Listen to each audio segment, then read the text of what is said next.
There it goes. We're live. Nice. What's up? How's everyone? How's your week? Pretty good. We're having technical difficulties, but we were able to get the show up, so that's good. So I just had a slight brown up right before the show started, and my computer came back up quickly because I got the SSD in and did the upgrade. But what's it called? My internet's still down because Comcast. It's Comcastic today. Mm. Your audio sounds different, and you're sitting in a different spot. Yes, because my computer's my laptop's literally on top of my desktop because I'm not gonna connect my desktop to my my cellular thing right now. I'm gonna wait till my till Comcast gets it together. Let me just go and I'm gonna fix the tiles real quick, then I go down and try to get my main internet back up. Wait, no, it's back up now. I'm gonna switch yeah, it's back up. I'm gonna switch devices soon. Why does your voice sound higher, Hank? Because I'm using the AirPod instead of my microphone set because it's connected to the other computer, the desktop. Oh. Sweet. All right. How was your week, Annie?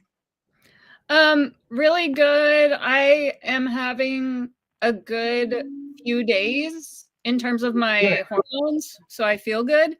And I rearranged my whole office, and I did it all by myself. I didn't ask Russ for help with anything. And I had to do some hard things, like moving things and, using tools. And I rearranged the whole space. And I didn't need any help. The only thing I don't need help with it, but he always does it for me, is connect all the lines back into the receiver for the sound system, because I just hate doing that. Right. So he's going to do it for me. Sweet. How's it look? How's your office? I mean, there's, it's 500 square feet, and I've been here for 16 years. It has been in like every imaginable iteration. Like I've had, and I get these wild hairs where I just need a fresh situation. So I made it more functional for Hazel being over here while I'm sewing, and I'm trying to teach her to let me do some yoga and stuff. Because the other day I had her over here and I was doing a plank, and she jumped on my back when I was doing a plank. I've seen a lot of videos of dogs doing that for some reason. They like to do that. Well, I'm not fit enough at this point to have an extra 30 pounds standing on my back. I've also seen videos where goats do that. Goats, yeah. So yeah, I just and my desk is farther away from the stove because I in the winter the heat from the stove is like in my face, and so now I'm set farther back, and I like it. I think it's gonna be. I'm excited for fall and winter to just be over here and have like a little sanctuary and do some creative stuff. Sweet. Yeah, and it just feels good to like get into the SI and update the systems. Every once in a while the systems need to be improved. Yeah. So it's good. And what about Comcast? You have to deal with them? Comcast? Yeah. We have Comcast, but Russ deals with that, and he pays for it, and the signal reaches over here to my office just fine. Sweet. So yeah, we just have really good internet next door. We have really good speed and all that. But how about you? Did you visit with your son? Yeah, he came. Wow, he's annoying. Oh. Yeah. So is he annoying because you're not so much in charge of disciplining him, and he has no, he's just always needs to be occupied with something, and if he's not occupied with something, he'll start whining and making a mess. Sounds like Hazel.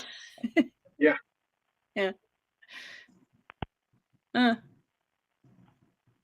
Yeah, he loses the quiet game all the time. Just doesn't happen.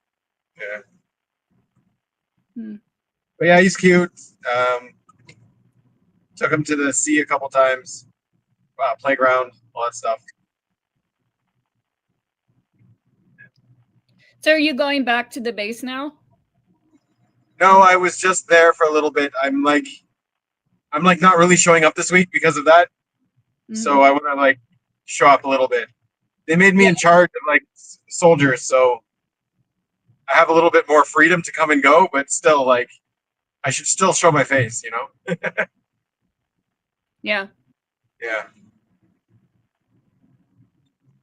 Oh, we're having a heat wave too. So I wonder how Angel's doing. I know he was complaining before, and yesterday it was like some parts of town were 109, like the urban areas where all the concrete is, and at our house it was 102. Rough. Yeah. It's kind of exciting. It only happens once a year, really. So we just kind of enjoy it. Yeah.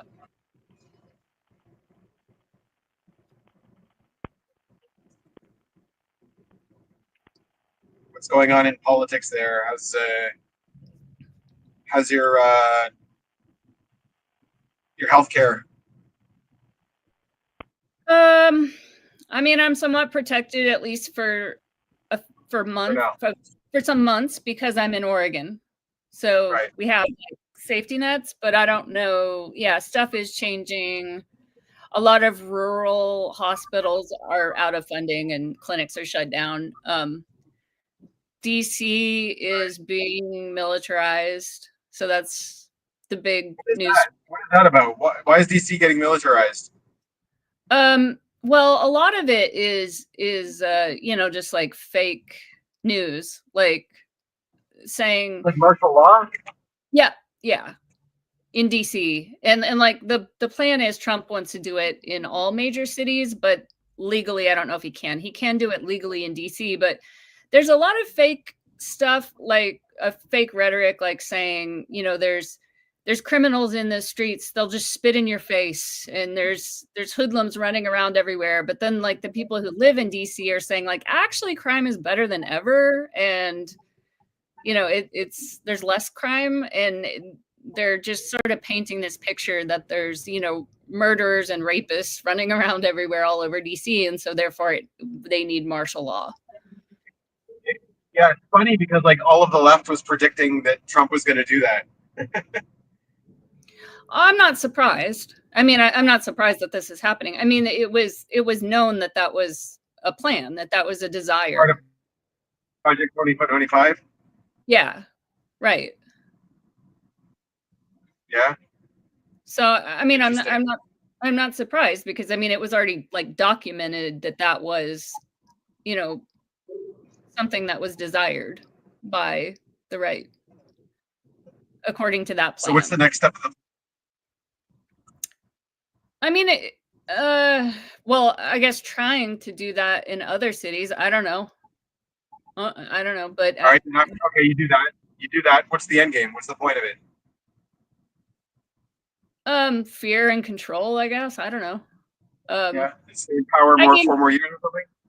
If you look, it's also happening with ICE, like that they're in plain clothes and they're wearing masks, and so there was a story about I mean, there's a whole bunch of stories, but a graduate student who was here had papers to be here, and she was female, and was approached by plainclothes men and taken and put into a holding facility. And it's like this rapid detention, so they put you in a detention facility first and then sort it out later, and you're sort of stuck there. But she thought she was being kidnapped because they had masks on and plain clothes, Yeah, that's sketchy. That's shady. Well, that's happening a lot. And people that, they've gone through all the due process and they're allowed to be here, and they're going to their meeting, their hearing that they're supposed to, because you have to be responsible and go to all those meetings. And then when they go to that meeting, then they're put into a detention facility without due process. And then they deal with the process later. So they're just sort of stuck there. And they're just people that followed the rules. They followed the rules that they were supposed to follow. Another thing that's happening is recruiting. They made so there's no age limit to join ICE. So you Wow. literally be 16 years old. And I saw this commercial thing. I hope this isn't real, but it was like the ultimate father-son bonding experience. Join ICE together and go get all the bad guys. Wow. But the issue is that a good portion of them are not bad guys. They're just, they're being profiled for sure. That's right. Yeah. So there's a guy who just, born here, legal, and he was going to work on a work crew and he was speaking Spanish, as some people do, even people who are born here.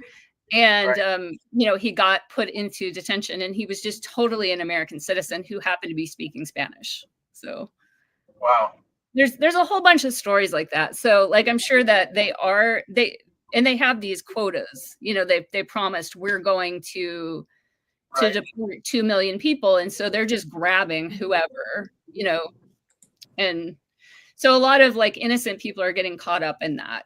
But I think really the plain clothes and the wearing the mask is shady. And they're because of Doge, they, are defunding all these departments and reorganizing them. And they've got people like from the IRS on the ICE team. They're like, okay, IRS guy, you're on the ICE team now,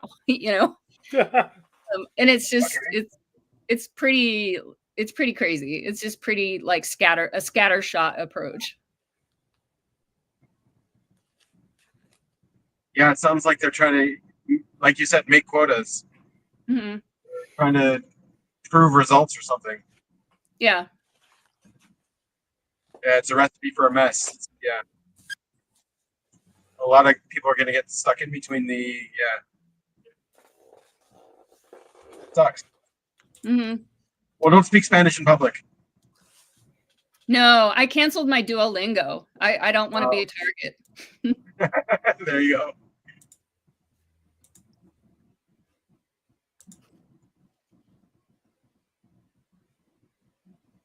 So is there recourse if you get detained by accident like that? I mean, there are like lawyers that are working pro bono, but it's like you're institutionalized first, and then maybe it's months of paperwork and a lot of them it's a rapid deportation where we take you, we put you on a plane, you're gone. So then how do you get back if you've been rapidly deported to another country? Another plane? I mean, if you can, and they ship you off to El Salvador, how are you going to get back? I think I'm roboting. You're frozen. So it's under the government security. They think there's a whole bunch of dangerous people, and they're just collateral damage too. Yeah. So, yeah. But they're sort of being hyperbolic about like, saying like these are all rapists and criminals and very, very bad guys. You know how Trump talks. These are bad guys. They'll spit in your face. Very bad guys. Right. And sort of kind of playing to the fear. Certain people fear that there are bad guys, and I'm sure there are, but just over amplifying that and kind of cultivating this like terror of anyone who looks different and speaks a different language.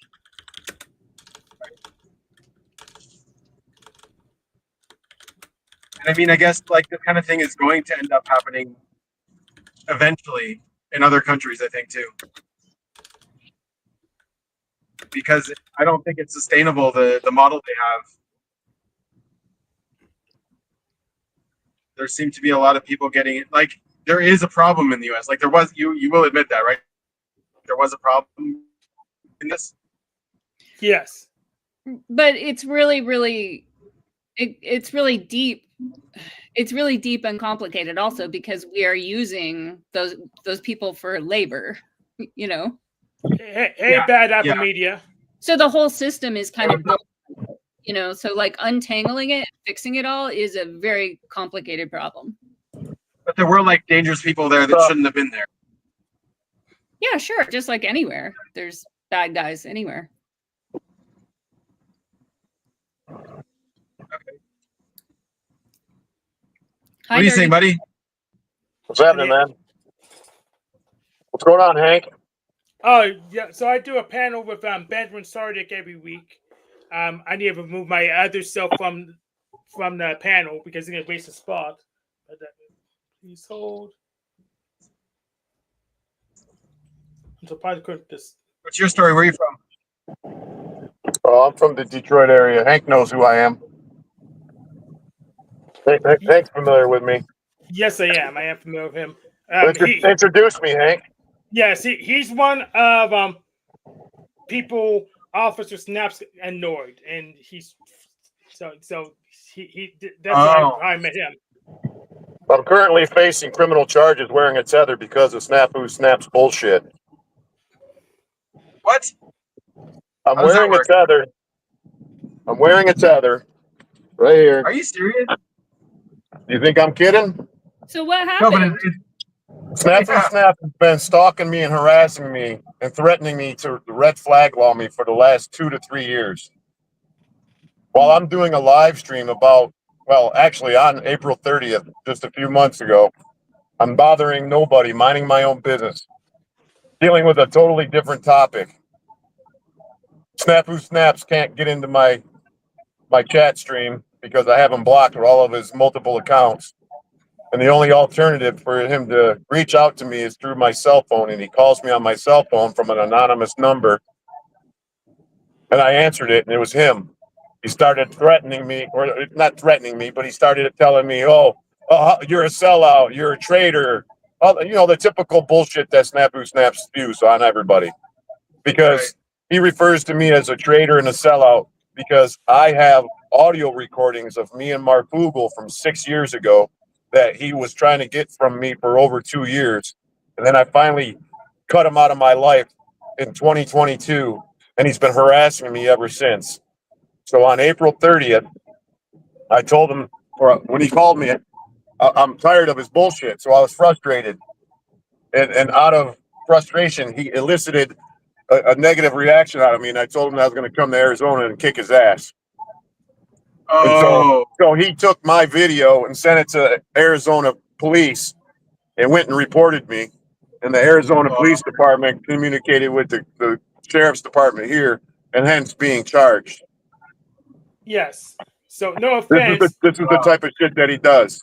Yes, but no offense. You are literally the only guy who he successfully got the police to do something about. You're literally the only guy I met. Well, there's a reason for that.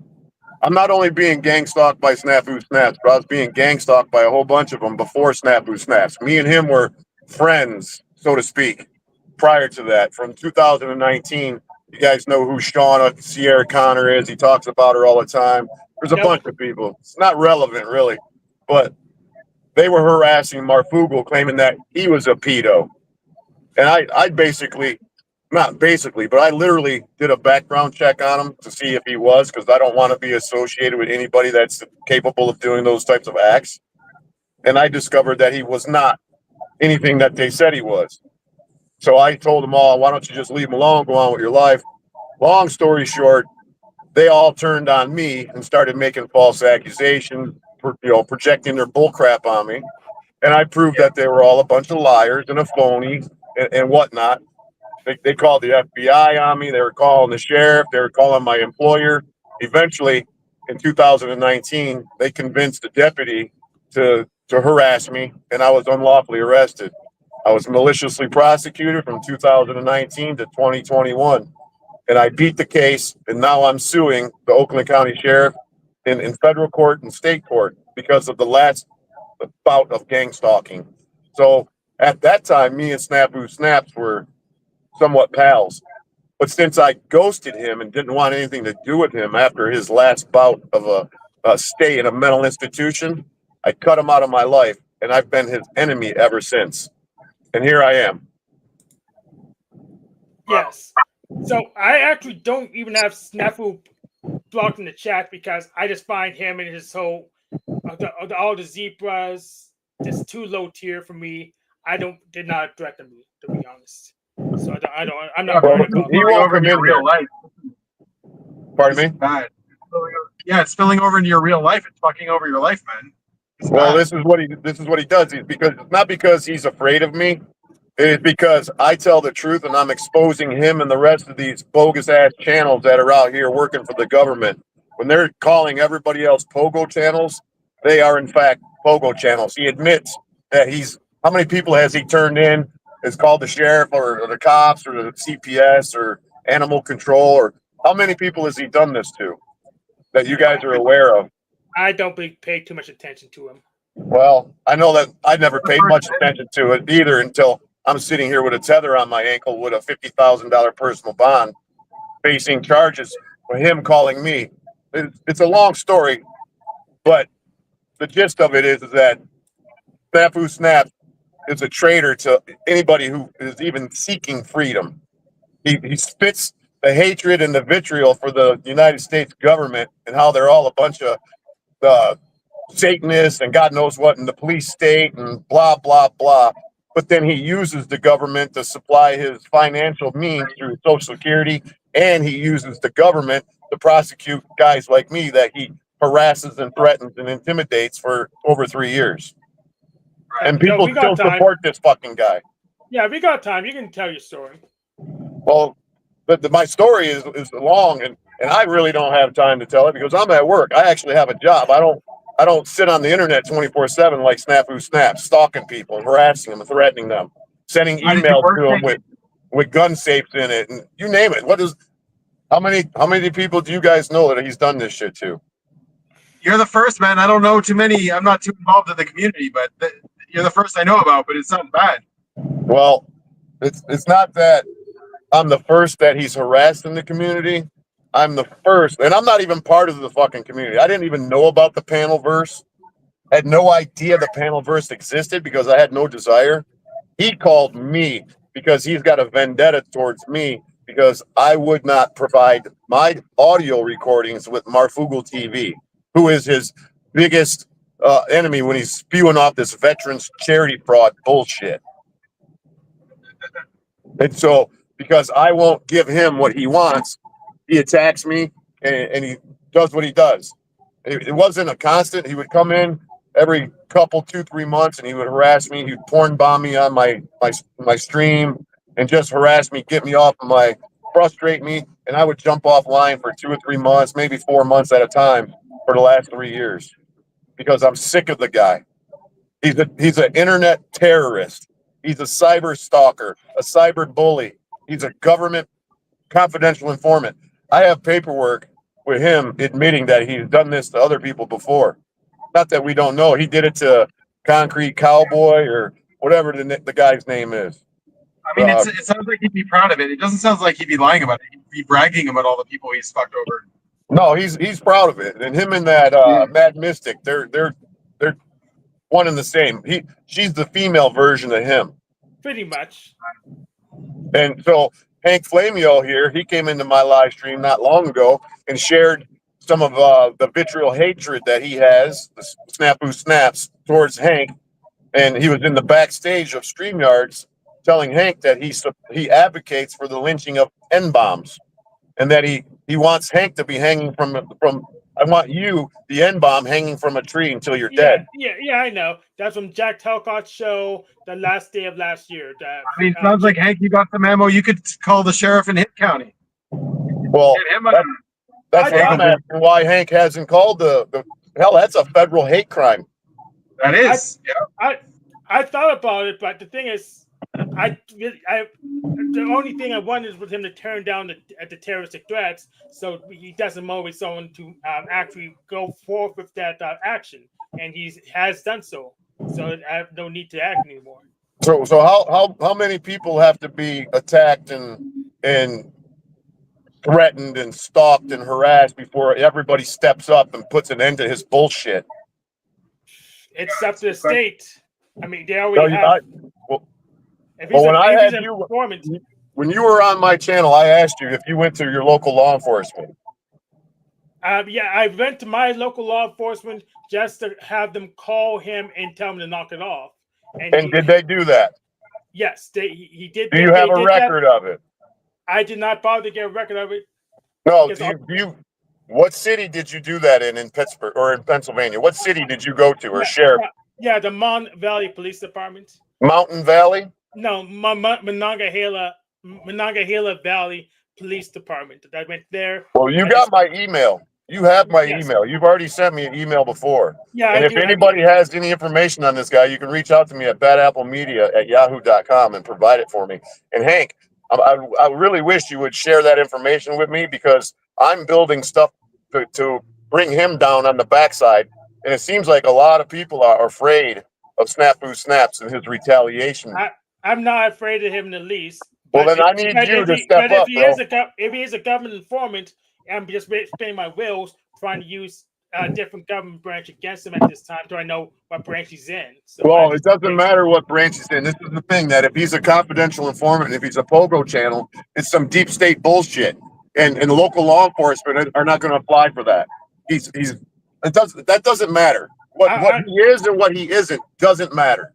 What matters is that he's committing crimes.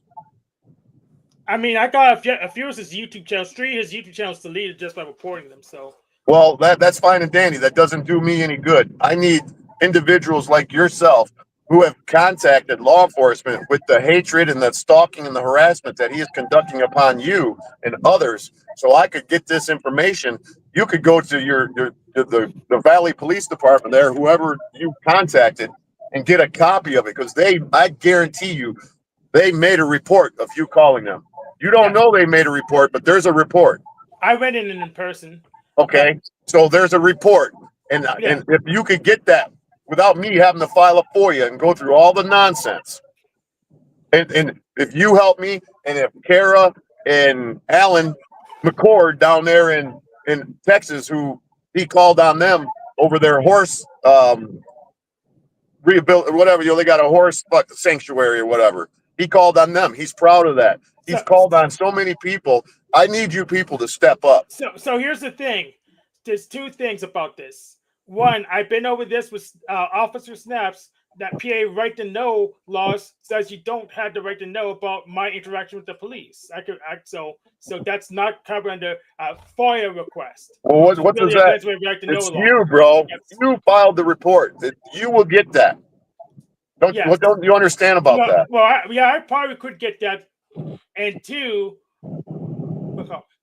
I literally had him on the next month on this very show, and I got him to expose himself. But I mean, if he tried to get a court, I mean, I don't really take his threat seriously. I just want to go down the language. I had him on the show next month. Well, I guarantee you. Listen, everybody needs to stop buying that guy's bullshit, man.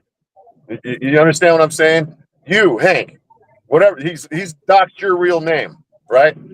I know your real name. It's besides the point. So whatever. I don't care. What you need to do is, I'm not going to share your shit online, and I have no intentions of doxing you or revealing whatever was said in the report. I'm using it on the backside so the prosecutors here will see exactly what he's about and see if they'll stop him from doing what he's doing. And this is what I'm trying to explain to anybody and everybody who's had an issue with this guy. For some reason, nobody wants to step up. Everybody's got well, I don't want this or I don't want that. Until you got a tether on your leg and you're facing charges, it's no big deal, right? I'm not attacking. I'm just saying nobody gives a shit until it happens to them. When you showed me what he said to you, that pissed me off, bro. I'm like, what kind of asshole would say that to you? Period. No matter what he thinks or believes or his bullshit that he spews on you. So what gives this guy the right to run around the internet doing what he's doing? So you really have a good point. Until it happens to me, I kind of don't care. But the question is, how the hell did it happen to you when Snafu makes crap up? He's very, very unreliable. Well, that's because you guys, my situation in my personal life is a whole lot different than anybody. I've been fighting the government my entire life, not just because it's internet cool. Okay, what I've been through in my life has got nothing to do with what Snafu Snaps is doing to me. But at the same time, the government that has been stalking and targeting me, you guys know what targeted individuals are, right? Yeah. Well, you're meeting one. Okay? The government here in Michigan have been targeting me and my friends all of my life. and I don't back down from them, and they don't like it. So any chance that they get an opportunity to try to screw me around with some bogus ass charges, that's what they're going to do. It's costing me already $5,000 for an attorney, and it's costing me over $500 right now to have a tether on my foot. Okay, they don't care. Now I have to find a lawyer to sue them after it's all over with. No, I don't have to find one. I already have one. But should I have to be going through this because some cocksucker named Snafu Snaps thinks that it's funny and cool to make up bullshit? Everything that he said, everything that he's done to this point is a fucking lie. It's a fucking lie, and he keeps telling them that I'm threatening him. He keeps, and the prosecutors and the cops don't give a fuck because they want to fuck me over. They wanted any reason in the world to fuck me around because I'm suing Oakland County right now. I'm a county next door. I'm suing Oakland County in federal court and in state court for what Snafu and he probably was part of it last time too. But nonetheless, I was unlawfully arrested. I told you guys, and maliciously prosecuted for 22 months.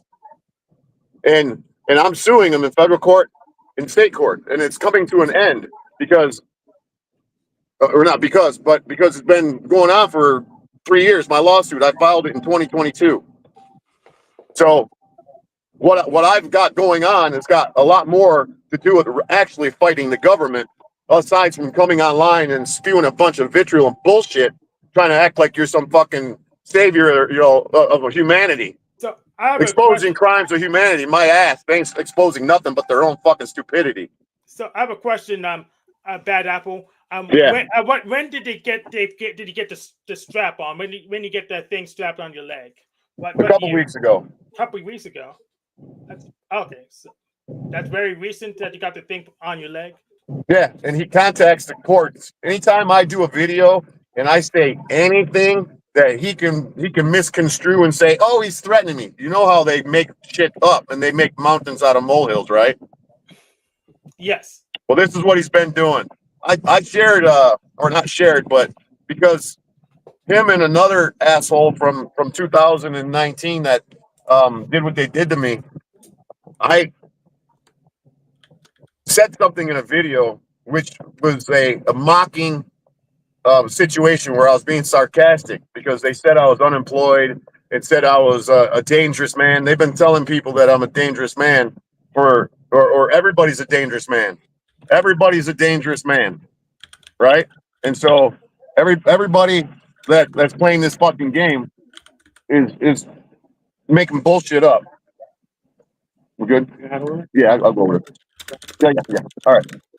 So everybody that's playing this fucking game with me thinks they're fucking cute. And I'm talking about Snafu Snaps and all those little fucking cohorts, that Mad Mystic bitch. She shares every fucking video that I make. Every fucking video that I make, she sits there and fucking reviews it like I'm some, like I'm her fucking entertainment. I'm at work, so hold up, be patient with me. Yeah, you know what's weird? She doesn't watch this Benjamin and I stream every week for some reason, which is just too calm. She never pays attention to us. I didn't even know who that bitch was until my subscribers and people that I know sent me a message and they're like, "Hey, some crazy bitch that's out here. She does video hit pieces on people and she claims she's a journalist, blah blah blah. She's doing she's making videos about you." So I'm like, "What?" And I go and I watch this video and she's claiming that I'm involved with Marfugel's veteran charity fraud from back in 2019. That's when I was helping Marfugel get all these assholes to stop saying that he was a pedophile. And all I was doing back then was trying to build my channel, show people that you can't bring, the internet into people's real life by calling CPS, doing it. Hold on one second while I'm keeping the phone down for a hot second, but you can hear me. So I've been dealing with these idiots for 6 fucking years. And when I found out that this crazy Mad Mystic bitch was claiming that I was part of the veterans charity fraud, I don't even know I have no idea about it. I'm not a thief. I'm not a liar. And if anybody was involved in any type of fraud at all, they should be held accountable. Don't just run around and scream and cry and yell fucking veterans charity fraud when you don't know your ass from a hole in the ground. Because you need likes, clicks, views, and attention from your mommy and daddy because they didn't give it to you. You know? So I went into her live stream and was like, what the hell are you doing fucking including me in this veterans charity fraud bullshit? I don't know nothing about it. And it hasn't stopped since. Because, you know, they keep claiming they're journalists and they're exposing this and they're exposing that. And they got all the receipts and they don't got a damn thing. Not on me, they don't. They want to do that, go for it. Continue to do what you're doing, but leave me out of the fucking mix. I ain't got nothing to do with it. So, you know, there's a lot of shit that's been going on, and people don't have no idea what's been going on because I'm not allowed to have a voice. And I appreciate you letting me come on here and talk. I might sound like a rambling idiot, but this has been fucking, I don't think anybody can handle what I've been through for the last 6 fucking years, man. No, you don't sound like a rambling idiot. Well, we know that's what everybody tells me. Yeah, no. When we know stuff you hear, it doesn't sound like it's out of character for him. It I've sounds been through a lot of shit, man. Yeah. You know, I got on that last shit that I dealt with, I spent over about $35,000 cash out of my pocket to defend myself from the last unlawful arrest that I had to deal with because of Snafu Snap's little fucking pals, that Sean O'Connor that he's teamed up with right now. She took a PPO out on me because it's another channel, MB 5679 back in the day in 2019. He's now Shadowban TV. He was the one that was spreading the lies about Mark Google in another channel. Nonetheless, I told him, I said, bro, you shouldn't be telling people that he's a pedo.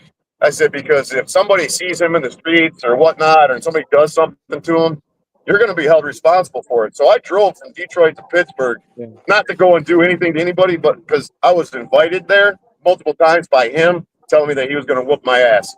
So I'm like, you know what? It's defamation too. I don't back down. What's that? It's also defamation. You can't do that.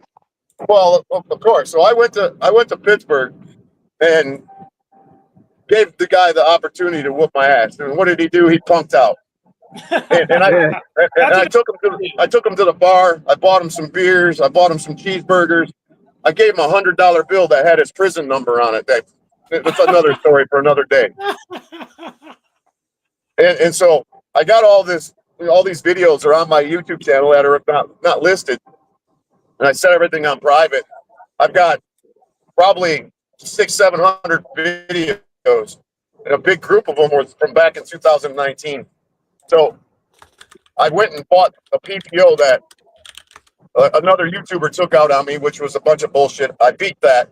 But dude, you guys, nobody has no idea what I went through back then, which I don't even really care to talk about right now because it'll convolute the entire situation. What I want to talk about right now is what this asshole Snafu Snaps is doing to me now. He is actually committing Social Security fraud. Do you guys think that he's disabled? If he can spend 24/7 on the internet for how long? Do you think he's disabled and he should be getting Social Security disability? He is disabled. I mean, he can't spend. He's not disabled, man. He was winded after 3 minutes. He can barely stand up. He can't fix his car. He's disabled. He's not disabled, man. Maybe mentally.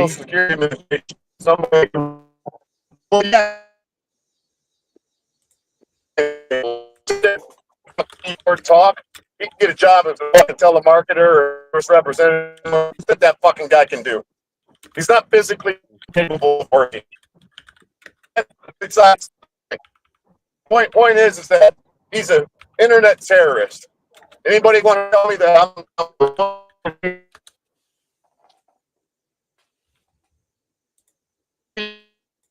Is he roboting for you guys too? Yes, he's roboting for me.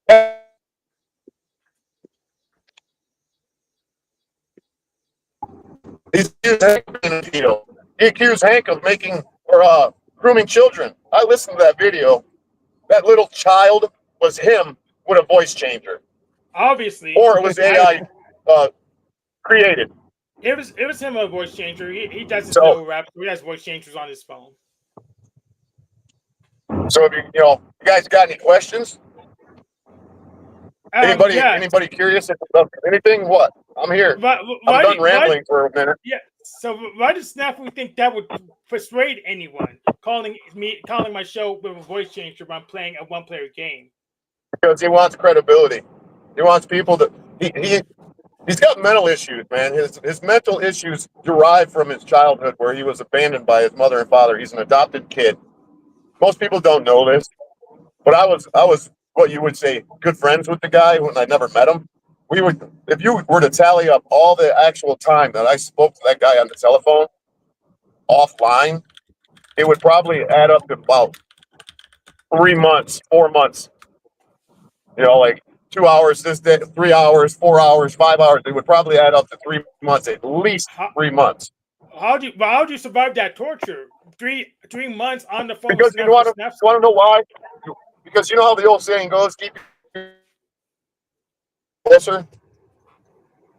Because I knew what the kind of person he was, and I kept him close so he wouldn't fuck around and harass other people. I know several people that he was harassing who, to this day, are definitely afraid of him. He stalks them in their personal life. He makes fake Facebook accounts. He friend requests people's family. He sent me he does all kinds of shit. After I was told that I was being charged with making threats on a telephone when he called me, that guy sent me a video, a collage of photos off of my Facebook page of me being in Vegas last August when I was on a business trip. Yep. He took all the pictures from like my visit to Hoover Dam. I went and sightseeing and all that. So I went to the Hoover Dam and I went to dinner. And I took a selfie of myself out on the strip right before I went to dinner. And then that was in a photo collage. You know, it was like it would flash, and then the next picture would show up, and then the next picture, and then after that, he sent me videos. He took clips of my camping trip with my grandchildren. Wow. And this is the type of shit that this guy does, man. He sent. You guys know who Goblin is? Yeah, I know him. Goblin Majesty. Yeah, he's been on this. Well, show. he sent me an email showing me what Snafu Snap sent him. Snafu Snap sent him. He sends cryptic messages because he's not got the balls to say what he wants to say. So he sends messages, which is still threatening. They're threatening in nature. He sent the guy pictures of a gun safe with a bunch of guns in it, and then he sent him another picture with guns on a bed, rifles with scopes on a bed. So this is the type of shit that this guy does, man. You know, I would ask him what the price was. What's the price for all of them? Gonna ask him what? I would ask him what's the price for all of them, and do you have a distribution license? Well, you don't understand what Snafu Snaps is doing. He's running around telling everybody that Mike Strutton, which his screen name was Dex, he was the producer for Marfugal TV. He claims that he's involved in the Pogo channels and yada yada. He very well may be, but I can guarantee you that Snafu Snaps is, because he's an open admitted fucking snitch for the government. Yeah, so I do know what he's doing, but I'm not on Facebook. I'm in logistics, but my employer is a mega corporation. He's just not at my level. He's not a threat to me. So I'm not gonna do anything. Well, to get back to what he did to you, so you know, I would love for you to share any information you can with me. You won't have to worry about me sharing it online. That's not what I do. I'm not intending to make your experience with him public. This is for law enforcement only and prosecutors and my lawyer. Because I got one of the best lawyers in Southeast Michigan, probably the best.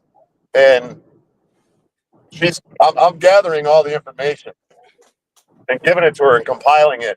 So when she provides discovery to the prosecutors, you know, him coming online and dropping the N-bomb with the hard R repeatedly. That'll really help him out, Hank. That'll really help him out. I always sent it to him, and I really don't take that as a big deal. I just want him to tone down his. Well, I know that you don't the police report. What do you think a jury's going to think about him using the N-bomb with a hard R? Not too much. They probably won't. What was that? It depends what state you're in, but yeah, they probably won't think well about it. Yeah. Well, no, they're not going to think well of it. I can guarantee you that I will be having black people on the jury. Right. What do you think they're going to think about when they hear him spit his vitriol about the alternative lifestyle community? Oh, they'll totally dunk him. He's a racist. He's a hate-filled individual who claims that he's a man of God and a fisher of men. He ain't nothing but a domestic internet terrorist. That's all he is. There's nothing about that guy that if there's any truth to him. Everything he says is a lie. He spews his bullshit like nonstop, and people still support him. Why? Because I think most of the people on the internet are part of this fucking Project Pogo bullshit. They have to be. There's no other explanation for it. There's a whole bunch of people on this part of the government. You say? I think they are, because when I talk to people and he's harassed them, threatened them, and stalked them, and done everything that he is literally a crime, and they don't want to reveal or report him. Why? Why would anybody want to report him harassing, stalking, and threatening them? What's the reason for that? Can anybody explain why somebody wouldn't report it? Because you always spent $10K trying to get back at him and your police department, and not got nothing to do with it. I wouldn't have had to spend 10K, or that wasn't 10. I wouldn't have to spend now between these two cases close to $50,000 cash. If everybody out there would have manned up and put an end to it a long time ago. But most of these channels out here, like OTW Live and Jack Talcott and the rest of them, I don't know who all does it because I don't really pay attention to the panel burst. But I have paid attention to the Powder Dusty. I went on there to try to tell this stuff here, and he kicked me off the channel because they don't want me to tell the truth. It'll blow all of their narratives out of the water. If I'm out here spewing the truth and it's crushing their lies. Come on now. You know that they don't want that. Dustin doesn't seem like he likes Snafu either. It seems like they fight too. Well, they find him entertaining and clearly, they use him for people that pay to get him kicked off. And Hank, you've paid to get him to shut up. Yes, I have. That's like a form of somewhat a form of extortions. If you ask me. Yeah, it is. Yeah. It's not come on my channel and verbally assault you. And continue to verbally assault you, and then, if you want me to shut him up, you got to give me $5, $10. Yeah, he's unapologetic about it. I don't necessarily. That's what pisses him off. I could just hit that X button. I won't hear anything. It's a trigger him because he. Well, you know how you shut him up, and I kick him out. Yes. You know how you shut Snafu Snaps up? Put him in a fucking cage. Yeah, I've been or a mental hospital with a padded fucking room.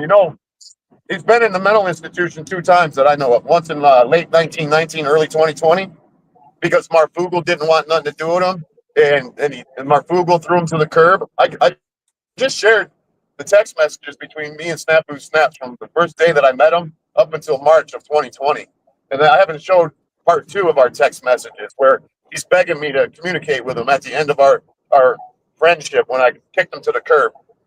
But he's in my text messages, openly admitting that he's going to seek revenge against Marfugel. Right. And that's what he's done ever since. And this is the type of shit that I can't believe that anybody would tolerate this guy for more than 5 minutes on their channel. I don't know. I guess I tolerated him for more than 5 minutes on my channel.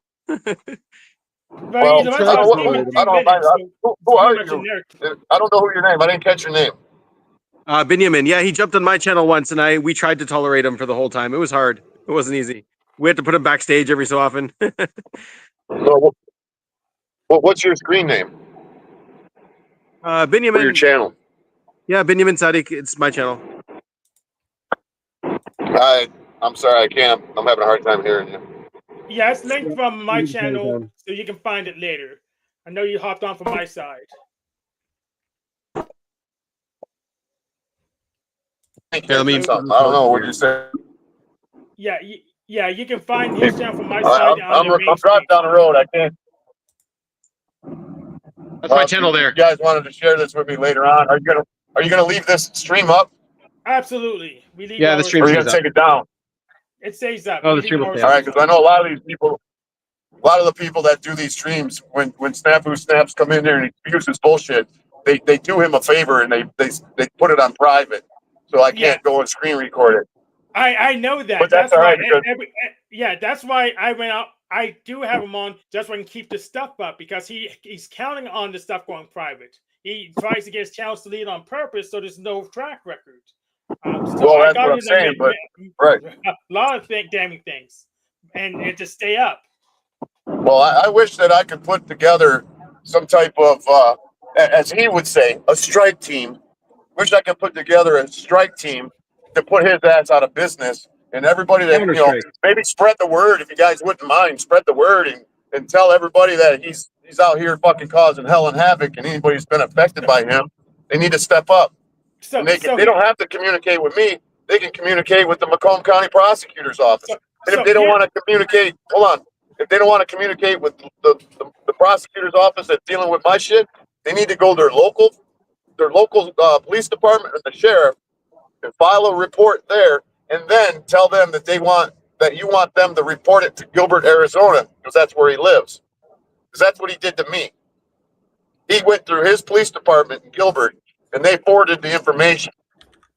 And typically, they would have done nothing about this. I got the deputy or the detective telling me, "Oh, I think you guys love each other." He's being a fucking smartass, right? And I said, "I don't want nothing to do with this motherfucker. He's injecting himself back into my life. I got no choice. The dude is fucking coming in and fucking my life up. Am I worried about it? And at the end of the day, I will beat this shit. I guarantee it. But it's the bullshit that I got to deal with in the meantime. Yeah. You know?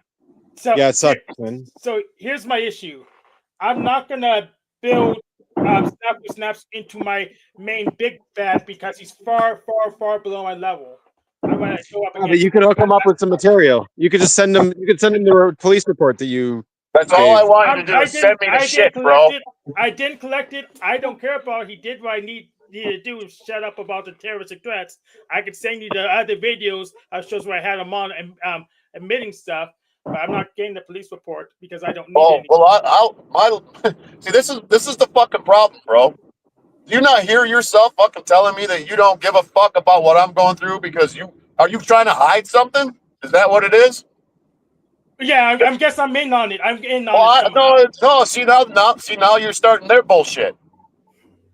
You have an opportunity to assist me by simply getting me a copy of the police report that would be on file from your complaining about him. But you don't want to do. Why? Yeah, I because you think you're above him. Yes, I am above him. How the hell? Far above this dumbass. And so I'm not going to focus my life around his stupidity. Yeah, but he's not asking you to focus your life on him. He's asking you for a favor. I gave him a couple favors already. I'll give him one more favor, and I'll send you a link to all the videos where I have him on my show, and you can get that for your lawyer by not getting that police report.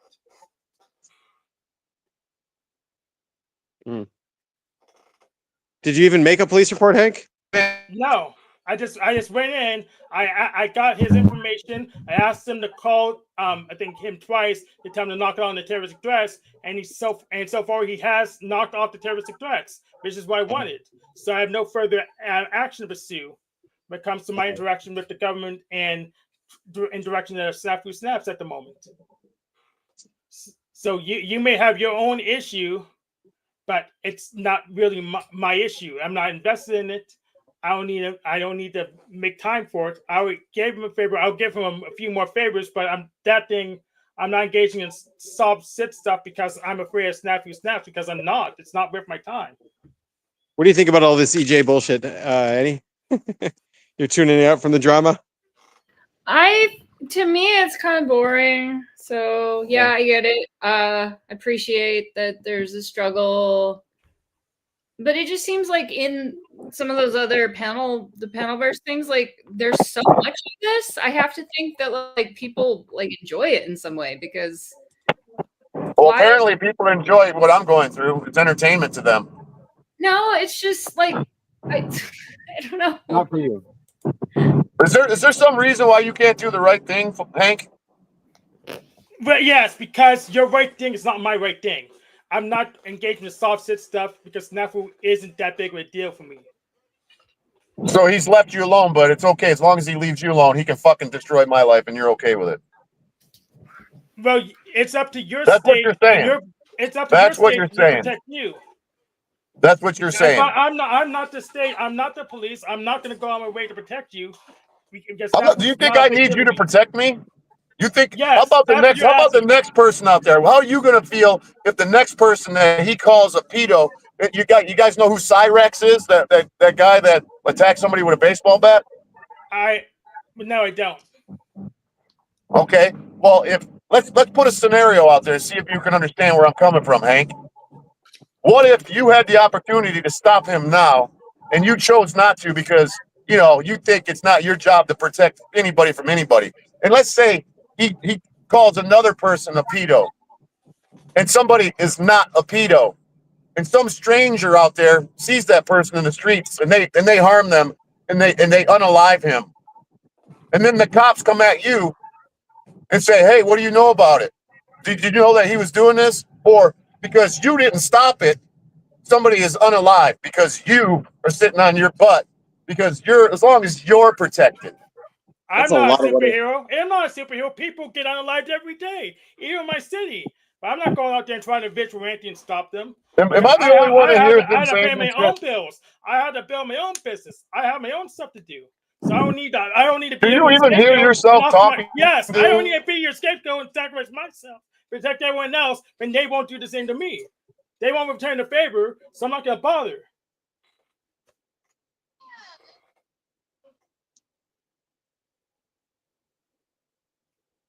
I'm not bothering to stick my neck out for people who won't return the favor anyways. So I'm not gonna be there to be their superhero, unless I'm gonna get a paycheck for it. How much would it be worth to you, Hank? How much I would take to go get that police report? Let's just say I have a pretty big bill. I would say at $4,000. Let's start there. 4,000? That's a lot, man. I know that's a lot, but I got that's a gap I need to fill. So if I can get $4,000 to fill that gap, that'd be great.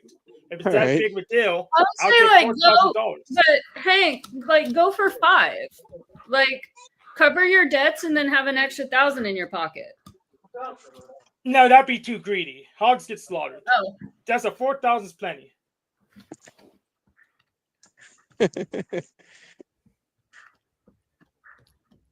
It's a lot of what ifs. What if this happened and then this happened and then this happened? What if? How would you feel? So Brown's boy, I answered. This is like the 5th time I answered that question on this stream. So that's why. He asked the same question 5 times already. I already answered. This is the 5th time I answered the question. So when we get kind of repetitive, I kind of get annoyed because I'm kind of get bored. Yeah, I think it's kind of boring because we went over the details several times and, Yeah, but it's kind of, for him, I could see it's pretty real. Like, it's happening to him. It's kind of frustrating. Yeah, I totally get that. Yeah. Because he's a soft sit. Soft sits annoy me in general. He was vulnerable to snafu, uniquely vulnerable because he was screwing around with the police department in weird ways. So they retaliate against him and they use snafu as an excuse. So he's a soft sit. He got for anyone else, snafu's really not that big with. He's not a threat, but he's only a threat to substance because the police are looking for anything, and snafu offers almost a plausible excuse. In the end, it was a big mistake to threaten him because, he goes straight to the police. Don't threaten snafu. Doesn't sound like a good idea to threaten him. Yes, I have never threatened him. I don't actually make threats. It's against my religion to make threats. I do the thing or I don't do the thing. Yeah. Okay, I know this guy. Nico, Know this guy? welcome Yeah, back. I'm sure. Who is this guy? Yeah, channel change. Good. Yeah, Nico. You have your Let's talk about mustache. Are they letting you how have your much ego mustache death for you extra conquered this week. plays? I think that there should just be speaking like, at once. What is going on? I think there should just be a time limit on every show for how much we talk about Snafu, you know, and then like we just don't talk about him anymore. Also, I'm kind of afraid that we'll summon him somehow if we talk about him a lot, and I don't want to deal with that. Like So, Beetlejuice, say his name 3 times. On what? yeah. What? So we should, yeah, we are so glad you're here, Nico. We're ready for a channel change. So what's been going on with you?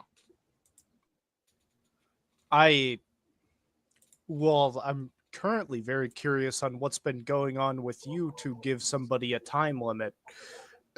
Just no, we don't want to get guys into it. would- It's just I'm sure you don't even remember Snafu Snaps. We were talking about him for the last hour or more, and we don't want to talk about him anymore. Yeah, the so-called crazy guy. I'm sure you don't. I'm sure lags right as you're about to say any description of him.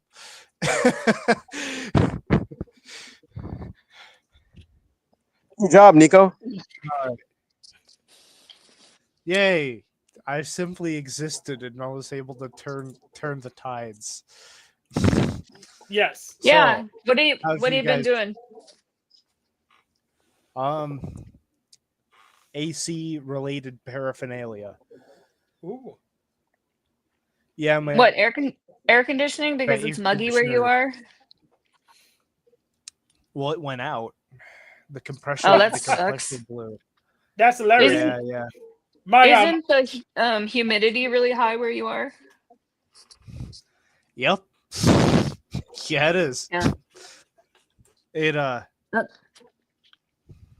felt like I was actually starting to become delirious.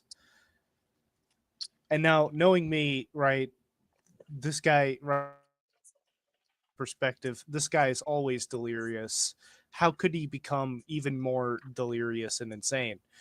The answer is, well, that is a paradox, a contradiction, and the universe just starts falling apart, just as my world started falling apart. All from the misfortune of one AC. Yeah, that's right. I didn't get into a car crash. Nothing broke. Nobody died. No. All it took to take me down for good was an AC blowing out. Truly the observer of all time. Yeah, I mean, as we can see, you're dead in a pile on the floor. So Yep, it exactly. appears that Yeah. You're talking to mainly a spirit.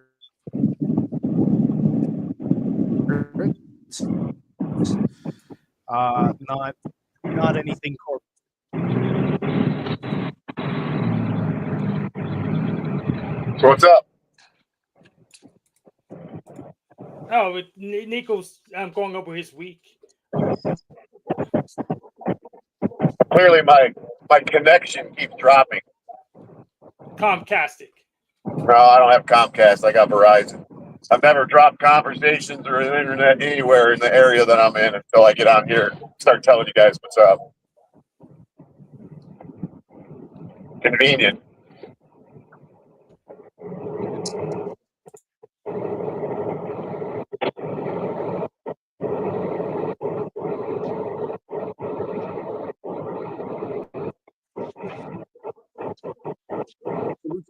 I'm supposed to have any dead air on a live stream. I'm not Andy was worried about talking it. about If the border goes somewhere else, it's not a big deal. This is for us. martial law. Is that what's going on in DC now? Is martial law? So, Do what?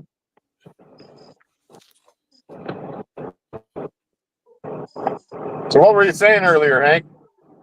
Before I lost fucking connection. What were you saying? the same thing I've been saying, that I'm not a superhero. I'm not responsible for ending the reign of terror of Officer Snaps. It's not my job. So what do you think about that? So my aspiration. You're saying he'll do it for What about that $4,000? scenario I presented? Yeah, so my aspiration is to What? fight Visa and MasterCard by opening a computer break fix shop and help people work around their nonsense. That's my aspiration. I got the software when you use. So you'll be a superhero for the financial. He said, well, yeah, I'll be a for super villain for the $4,000, you'll go financial. get your report. Yes, I'm gonna be the super villain for the financials.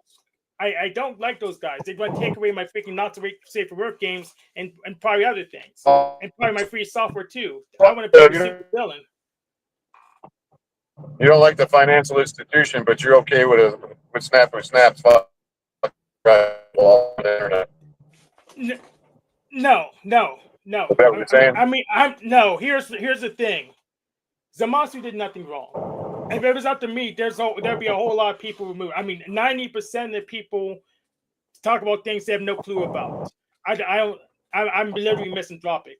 So don't go there with me because at full power, I'm probably way worse than Snaps.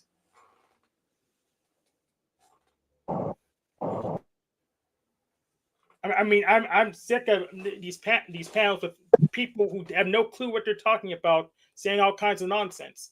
So I'm not putting as much time into that. Because I mean, the mind control thing. So it just unfortunately, mind control doesn't work. I'm not sure I even understand what you're getting at.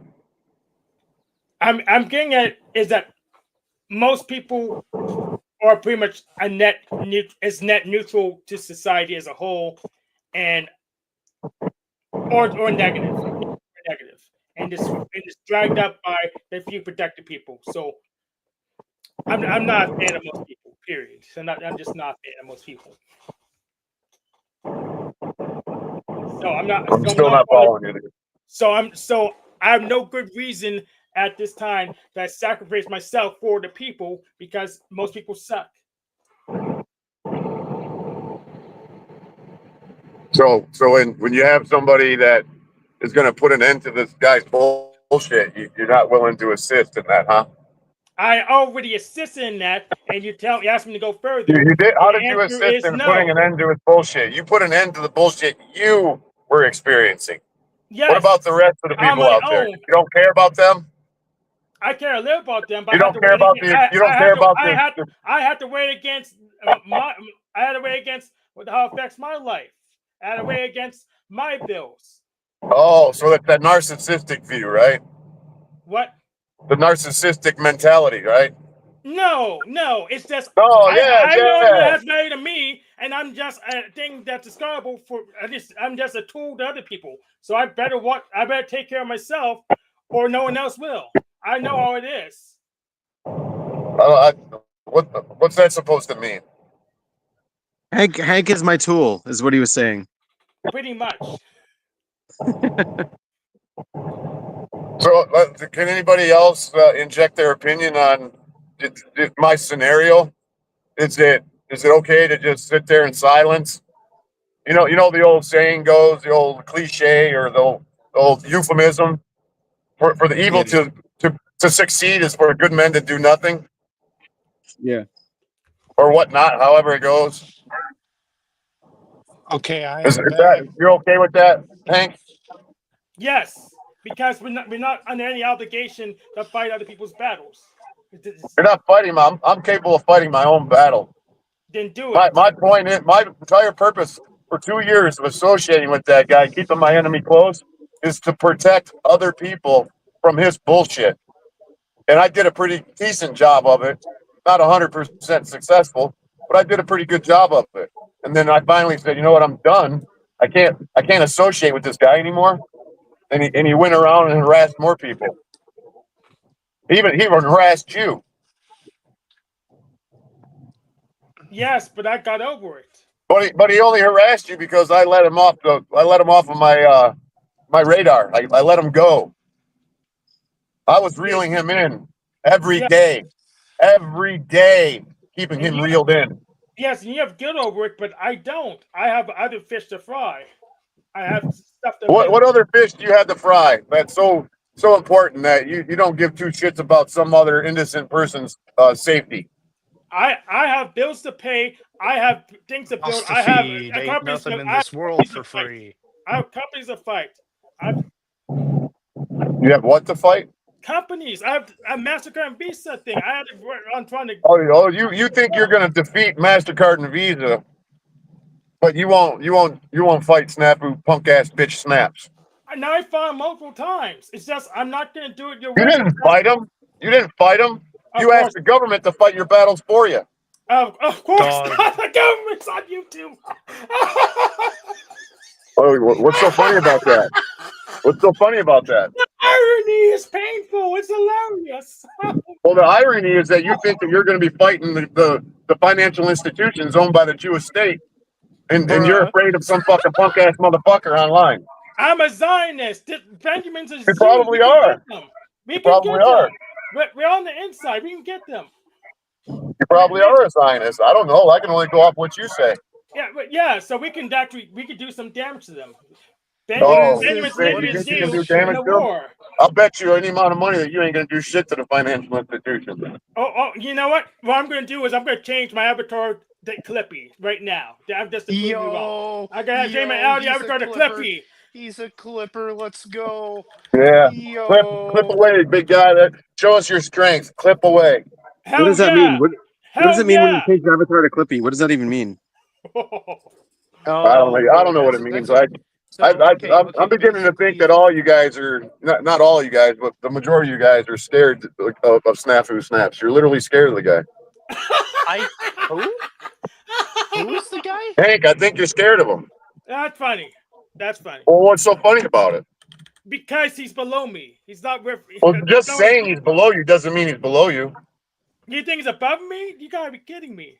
I didn't say that he's above you. I said you saying that he's below you doesn't mean that it's true. Where is he relative to me? Where do you think? I don't know you well enough to judge. I know he's the scum on my shoe. So if you're just a fraction above that, I guess he would be below you. But for you to sit here and say that you're not going to assist me or anybody in stopping him, I wouldn't say that you're above anybody. I have a Dude, I'm just not doing as much as you want me to do. Okay, what is this person? The crazy guy blew himself up, Nico. Oh, he blew himself up? Damn. Yeah. I guess he's gone. He's No, nobody's problem. he survived it. He even told you about it. In January. Oh, that dude. Are you here to pick something up? Yeah. Okay, I know that What are you guy. here to pick up? Kubota. Oh, okay. I'm Do leaving you that think I chapter. do you think Oh, I you're could good. out crazy him, Hank? Do you think I could out crazy him? Yes, actually. Yeah. You're not an EJ. You're not enough of an EJ to out crazy him. This guy here's an EJ. Okay, well, no, I'm not talking about this guy. I'm talking about dude who blew himself up. But yeah, He's also sure. an EJ. Yeah, he's also an EJ. Oh, he's also What are you guys EJ. talking Oh, about that's blowing funny. somebody up? Who No, blew themselves up? Snaps blew himself up in that. Oh, in the motel room at the Monument Inn in Grand Junction, Colorado, when he was making hash oil with butane. Yes. Yeah. Well, he didn't really blow himself up. He blew up the room and he got a few burns, but it really wasn't as bad as they made it out to be. And I think that, they gave him a kind of a deal on that prison sentence so he could get out and go and terrorize the people in the country. Yeah, I agree. If I was running the prison, I wouldn't want him there. I would want to get rid of him quick. That's a good point. Well, like I said, does anybody have an opinion on the scenario that I provided? I mean, couldn't really hear the scenario. Well, I'll repeat it. I got to be honest with you. That you kind of did screw yourself over by threatening him. Like that was a mistake. You think? Yeah. You think that? That was definitely a mistake. And now it is what it is. But do you think him harassing people all over the country and including me for years and years at a time for that's all he does? You think that's all right? No, of course not. You think that I should be punished because I told him I'm going to kick your ass in a figure of speech? You think that I don't think you should be punished. Well, you did make a mistake. Do you think that I would waste my time, my energy, and my anything to go from Michigan to Arizona? I didn't even know where he was at. Why would I do that? How many times have you told somebody in your life that you know, you're like, oh my God, dude, I'm going to kill you? Have you ever killed anybody? That's not what I'm saying. What I'm No, saying is like, it's a fair question. I just think it was a mistake to threaten him, even though I know you weren't going to do anything. Like, you fucked yourself over. I'll let a jury decide for that. That's just your opinion, really. It is. I get it. But I'm not worried about it because of it. I'm not worried about it. No, that's not. See, who am I talking to right here? Binyamin. Mini-min? Sure. Binyamin. Binyamin? Binyamin. Binyamin?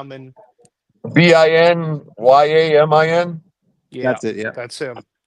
All right. I don't know you guys, so I'm not gonna disagree and say I shouldn't have said what I said, regardless of what I said. It's not really about me at this point in time. I can handle myself and my court case and my charges. I'm not worried about that. I'm worried about the next person that asshole goes and harasses and makes up false accusations about. Maybe let's just put a scenario out there that Snafu Snap says that Binyamin is a pedo, and you got a next door neighbor who's watching online, and he's like, I knew it. And he comes over and takes you out. Yeah, that's a good one. It's just a real quick, simple scenario. Hey, dirty trucker. What? Dirty trucker. What? So here's what I see. All right, I see you have asked Hank. I've seen you've asked Hank to do something. Hank has declined. Now here's the next step. Get the information of where to get this report. You're not listening. Get the information on where to get this information that you want from Hank's police department. You now have a record of Hank declining you. So now you have to go do this yourself. If Hank will supply the phone number of this place, that would make it easy. And then you can just get the report. If it's only going to cost it'll cost you like $10. It'll cost him 25 cents. I know he thinks being a hero is equated to a 25-cent report, but you got to go get this information yourself. That's the only way this is going to happen. Yeah, you can continue. Okay, good. All right, so you're just continuing to show how Hank is. You're just continuing to show Hank's cognitive dissonance. I'm making a point, right? I'm making a point how it's not just Hank. You know how many people I've encountered? I've encountered lots of people who are afraid to speak up, and I don't know what people are afraid of from some decrepit lunatic who hasn't left the confines of his room that he's renting, and probably unless he goes to the hospital, in probably months. Oh, what's my opportunity cost? What else have I been doing with the time? I released their website. I posted to my the YouTube side chat. What website? The police department's website. Well, I don't. I'm on my cell phone, so I can't see any of that stuff. It's gonna stay up. The show's gonna stay up. You can always come back and get it later. I'm a little tech-tarded, Hank. I'll email it to you. Yeah, if you could do that, I'd appreciate it. Yeah, I'll email it to you. And if you wouldn't mind, did you use your real name when you did that? Yeah, I can email that to you. I won't share it with nobody, I promise you. And I'll have my lawyer communicate with them to get it from them. I don't need to do it. That's why I pay thousands of dollars for a lawyer for. Yeah, it's not a big deal. I could give. And that's just a retainer. That doesn't mean that's all I'm paying my lawyer. Yeah, I could give you my capital letters, legal name, and stuff. It's not a big deal. Well, I'm not trying to dox anybody. I'm just trying to put an end to his reign of terror on the internet. If I'm his last victim, then so be it. Yeah, but I'm sick and tired. Who in this chat is sick and tired of Snafu Snap's bullshit? Yeah, horse I mean, shit. I Yes. think everyone's tired of it now because it's tired of all of the repercussions and the bleeding over, and having a whole stream be dedicated to him right now. Well, it's not going to be dedicated to him because I'm going to be bouncing off here in a second. You guys can get back Yeah. to what you were doing. All I wanted to do was come on and say something to Hank because I haven't seen him since he came into my live stream. Yeah, well, you're welcome to jump on anytime, and Well, thanks for Hank, coming. Hank, you're welcome to come to my live stream because I'll probably be doing one later tonight, maybe tomorrow, and we can have this conversation. We're not. I'm going to beat a dead horse, but I would like I thought to. that was the point. What? I thought that was the point. Here's a dead horse, right? Snafu says it. Zebra. Well, clearly he's Being not a a dead dead zebra. horse. He's still alive and kicking. He's not a dead horse yet until everybody puts his ass down for the count by providing information. He's going to continue to do it, not only to me, to you, to his next dozen victims. He goes from one guy to the next, and I want to shut him down. So until people are willing to jump on that bandwagon, he's going to continue to do what he's doing. But anyways, Binyamin, whoever else is in, I don't know who else is in here. Hank, later. Appreciate your time, man. Yeah, Later, no have a good problem. one, man. Take care.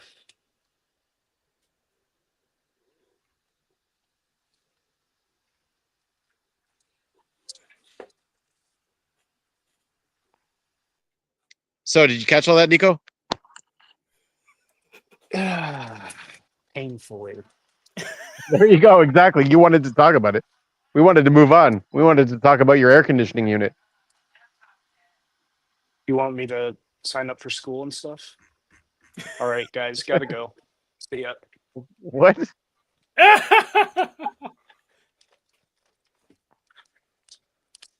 Maybe. I need to like do some of the fucking paperwork and set up FAFSA and all that to go to community college. Got accepted in. So you're just going for one credit, or then you get the degree from the community college? Hell if I know. Hopefully I can transfer a lot of credits over. And maybe they yeah. Secluded Graves, #1. Nice. Anyways.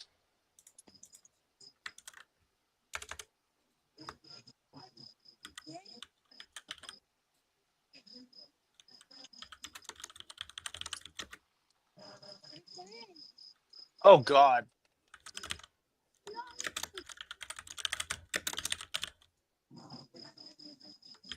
What the fuck? What I need Microsoft in order to get into this shit? No, you don't. Oh, Just fuck you. No, you don't. No, you don't. Hold on, you Hank. just- Hank. What is the Clippy avatar? What is this about? Explain this one to me. Oh, so Louis Rossman just started a campaign, a right to repair campaign, and he asked us to change our avatars to Clippy so we can find each other. And do what? Well, he didn't say what next to do, but the first step is to change our avatar to Clippy so we can find each other. Edit his wiki. Yeah, edit his wiki, and among other things. Edit a wiki, try to get the laws on the books enforced. But part of this new campaign, he didn't say the next major thing. I already have a login on this wiki, but I don't have anything useful to contribute at the moment. I guess I could help. Basically, companies are being overly intrusive with AI and other sort of like subscription bundles and etc. to do basic services that they used to charge for free. And they're like it's kind of just like Clippy was very, very annoying in his time because he just always show up and ask for help, but he didn't ask for any more. He didn't try to offer a subscription plan. No, he just asked for help. You said yes, and Clippy got the job done. And it was that simple. And people were upset that companies and other stuff aren't returning to that type of simplicity that basically everybody wants in that regard. Yeah. Yeah. I remember him So just he being changes annoying shit. and everyone turning him off. Yeah. He didn't do anything. He just turned him off. basically. Well, now we're gonna turn them on. We're gonna turn Clippy on. All right. I mean, you're gonna have to deal with Clippy after that. He's really annoying. Who's more annoying, Clippy or Snafu? It's a close tie.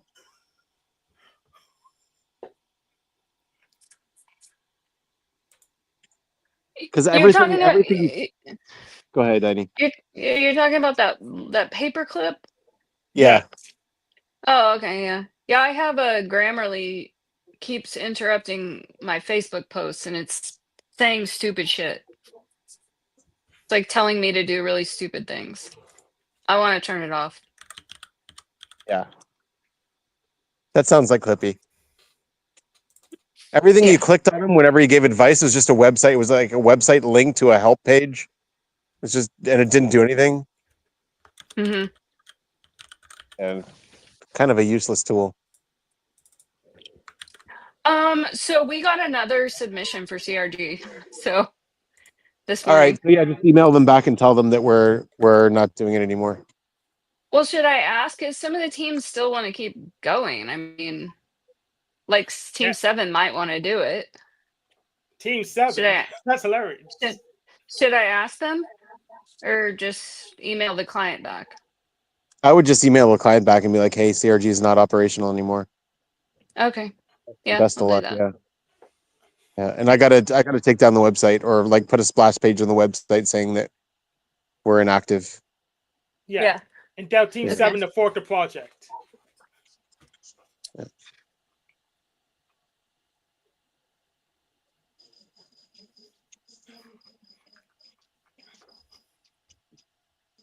Yeah, because we are trying to get rid of it, right? We're not trying to keep it going.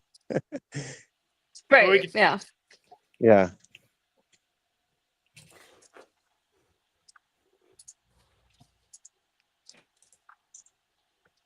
So I don't get it, Nico. You're not working in an ice cream shop anymore. You're doing air conditioning.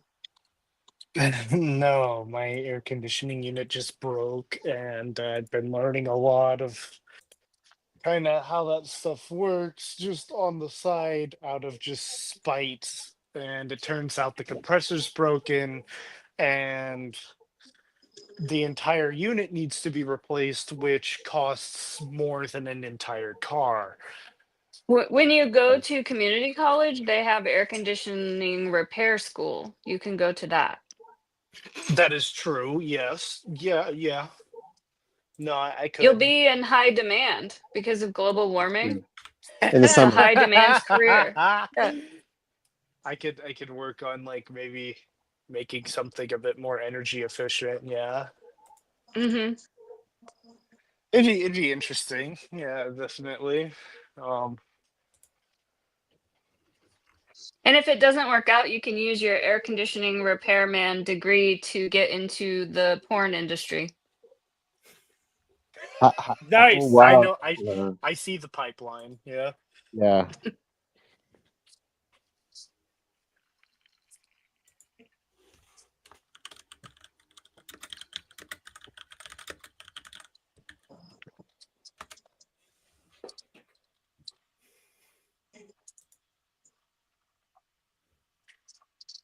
So I didn't get to my week. I got the computer upgrade done. I got the upgrade done. I'll even Sweet. for you. Sweet. Now it's working. Now you can play your pirate game. Yeah, I actually did play the pirate game. I got running and I sent it to, the result, the video proving I got it done, and my notes to Guy. He just needs to start it up and prove that he got working. Then he'll give me the bounty he offered. So And then what? You'll play it together online. it's not online. So if we want to play it online, we'll have to reverse engineer all the data structures and port it to something that's a server like Lunatic. How'd the password fuck up? Sorry, continue. Yeah. So we would have to port the data structures to something that has a server, or we have to because it's a one-player game, so we can't play it together online yet because we didn't write the game yet to be playable online. Yeah. But since we got working, and we could probably learn how to use those debuggers eventually, it's within the realm of possibility. So we could budget time to do so. What the fuck is this shit? I put in all of the credentials right for the password, and it's still fucked. Did you put in the username correctly though? You had to use the username and the password has to be right, or you don't get in. I mean, I have a degree in this.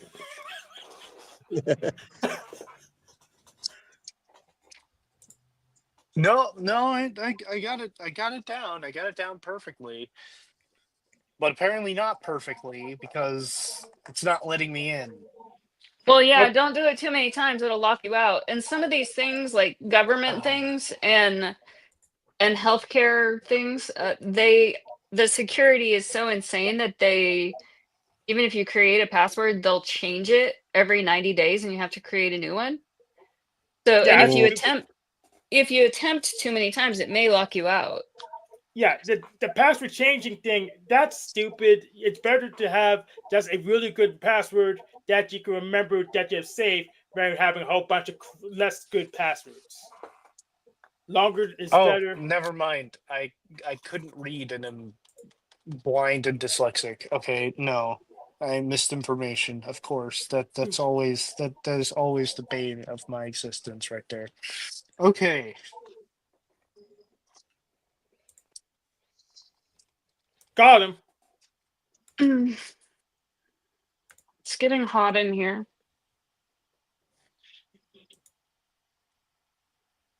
If only you had an air conditioner. I do, and I'm gonna turn it on, but it's gonna be noisy. Go for That's okay. Hey, I did it right this time. Are you shitting me? No, don't clap. It still locked me out. So I didn't do it right. But like I did it right. At least as much as my dyslexic brain would love to convince me that I'm right.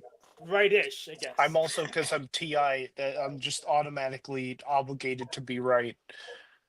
Of course. You're not TI, you're feminine TI. That's different. But yeah, this is proof that I did get the upgrade done. So for the doubters out there. Feminine TI is still TI, just scared. That's all it is.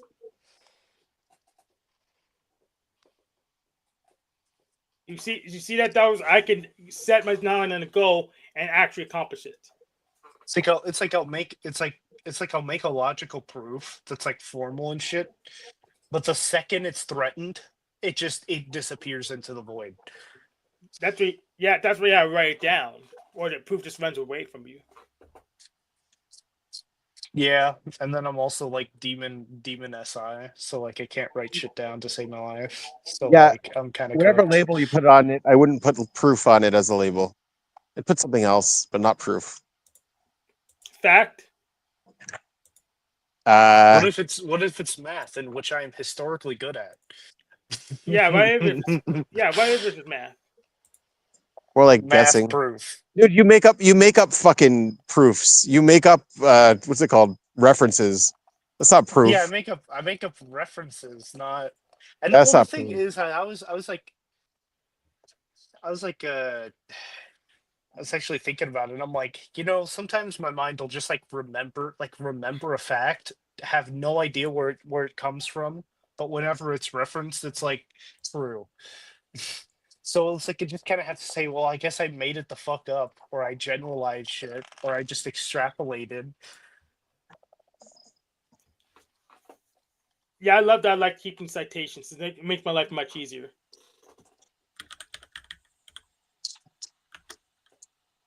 We know, Hank, you're a censor. We know that.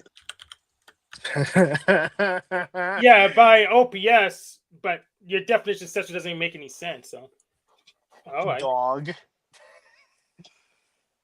Does that mean flow state's intuitive by OPS? No, why would he be intuitive? Because I'm a censor. Did you call flow What? state a sensor? well, I'm a sensor. Then he's probably intuitive because he's the opposite of me. He's not the opposite of you. You're both sensors. What was what's his OPS type? I don't know. We don't know. We don't- SETI. No, that's his MBTI type. What's his OPS? Either type? SETI or should be. SETU, but SE first. Why is his MBTI and OPS the same? Because they should line up if one's objectively analyzing, if one's being objective in their analysis. Because they both That's come right. from the same root. Then why doesn't my OPS line with my MBTI test? then? Because you're not analyzing yourself right, and we're probably not analyzing you right. Though I don't know, you're talking to one guy who's trying to look at themselves, which is historically a very terrible metric for psychoanalysis. And then you have a group of people psychoanalyzing you who are were basically the founders of the CRG team, which leads psychoanalysis. So you tell me. Yeah, well, I heard that CRG shutting down. Yeah, that doesn't. Yeah, but that doesn't mean that the founders Keep explaining didn't the know what they intuition were to him. doing. Keep giving him the intuition there. He needs it. Yeah, give me Yeah, the evidently. Yeah, it doesn't. Yeah, sure. Yes, they shut down, but that was due to a plethora of reasons, primarily due to timing. A lot of timing issues, as it's really hard to gather a gaggle of people to try and align to get enough time out of their day to type somebody, especially if they're all at different skill levels, as well as the requirements for joining the team are, I don't know, I don't know how regulated they were or what kind of metric you needed to prove yourself by in order to get into the team. So like, but Benjamin asked me oh. to join the CRG team, and I declined because I guess I'm evil and like people Yeah. getting harassed or something. I think. Holy shit! He asked you. Yeah. Damn. They do be kind of desperate though, I guess. But I mean, I guess sensors are pretty good at typing. I don't know. Well, Like, the way he like built SE, his. So the way it's he like once builds they his get team. over the patterns. So he tries to get like some of everybody in the team. So Try to get a 4 corners on the map. Yeah. No, I mean it's pretty good. What? How? How are you failing?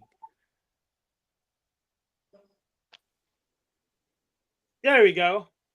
This is That's what I wanted to do. royally. This is a royal fuck up.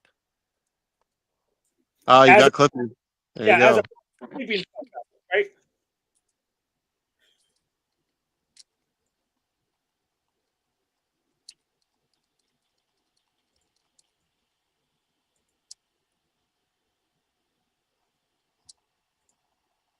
Hank, Demo. explain to me how you're not a sensor.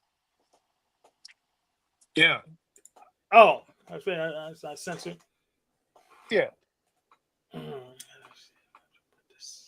So pretty much, sensors think in pictures, like as What? as opposed to like Tempo Grandin. She just like sensors think it in pictures, and I don't. I kind of think it kind of like it's looser than that. I think it's schematics and code and tags and stuff.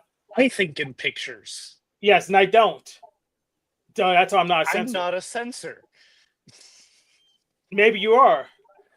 Have you done a test? Have I done a test? Well, I mean, I paid about $180+ to get a psychoanalysis on me. So, you know. I'll be right back, guys. I need to take a call. Go ahead. All right, see you, dude. But yeah, no, I typically think very abstractly. So, I mean, yeah, if that's a sensor prerequisite, I could see why you believe you're a sensor in that regard. But you didn't really just like, okay, so Yeah. why would thinking in pictures lead? Okay, how about this? Let's kind of follow this then, this little path, this rabbit hole. So why would why would thinking in pictures lead to you being a sensor as opposed to statistics, words, numbers, and other sort of raw analysis, like how you described yourself thinking? Is that correct? Yeah, yeah. Okay, so why would picture thinking and sort of, I guess, number word thinking, I'll say for you, right? Yeah, yeah. Why would picture thinking be sensor and number word thinking be intuitive if we're kind of going off of that general assumption? Because that's how we define the terms. Okay, so why are you trusting these terms then? Why did you define the terms in the way that you did? Because that's pretty much how gifts differing goes defines the terms. What defines the terms? Yeah, I usually just go by gifts differing by default. So So that those are your default definitions of the terms. yeah, but yeah, I can go more formal, but I go open the book and cite and stuff. But yeah, just basically just going Well, on. I would rather you go formal because I mean, yes, sure, you can go, hey, picture thinker equals this, word number thinker equals this, but have you sort of checked to track those sort of patterns of thinking and how that would be sort of expressed in in language, in day-to-day communication and day-to-day human interaction? Because again, a lot of these types are placements, roles, and archetypes within a tribal structure. Yes, yes, yeah. Types are socially constructed. Personality types are socially constructed. So yes, I have done some of that. Well, it's not a social construct necessarily. It is a byproduct of it's a byproduct of us being social animals. No, So no, like we didn't societally construct our like, that goes into, okay, that kind of does go into a bit of a rabbit hole where it's like we didn't societally construct this. Well, it's like, hey, one guy, one guy or a group of people, we kind of just, it really did seem like all over humanity just kind of unlocked agriculture at relatively the same time. yeah, And so we could say like the NESI coin, right? It's typically more primed for an agricultural society, as SI is sort of grounded in routine stability, in which you need in order for crops and livestock to grow. yeah, You could also sort of lead that to, hey, here's why XYZ SI or NESI coin can be afraid of very like creepy crawlies and germs and viruses and such, as opposed to the SE people who are genetically hardwired not to necessarily worry about those things, as they aren't directly perceivable. They aren't directly perceivable, such as a rampaging elephant, rhino, or lion, or wherever the hell else, or wolf, or fucking wolf, mammoth, anything, any big terrifying piece of prey. That's what they're hardwired to worry about. But anyways, kind of going back, it's like we're we're looking at, stop distracting me, cat. So we're looking at, okay, is it a social construct? I would say society is kind of constructed around the sort of genetic needs and variabilities of people. Like that's why I say the idea of socialism and such might work for X group of people who are naturally designed to be a bit more fair and communal to each other, because they have to deal with an incredibly harsh outside environment that basically incentivizes everybody to share in order to survive. Now, sure, right? Like I guess, right? And then they all kind of are hardwired for fairsies, you know? Like, yeah, sure. But anyways, I'm getting very off topic here. No, you're on topic. You can continue. Then I can answer your query. Well, I guess my main point, kind of going back to it, is like, where'd you get those terms from?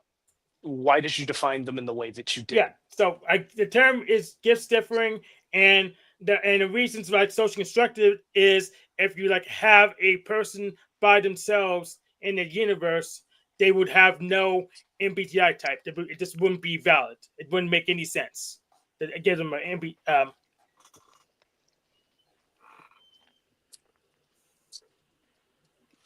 So you're kind of along the lines of MBTI is more of a social construct.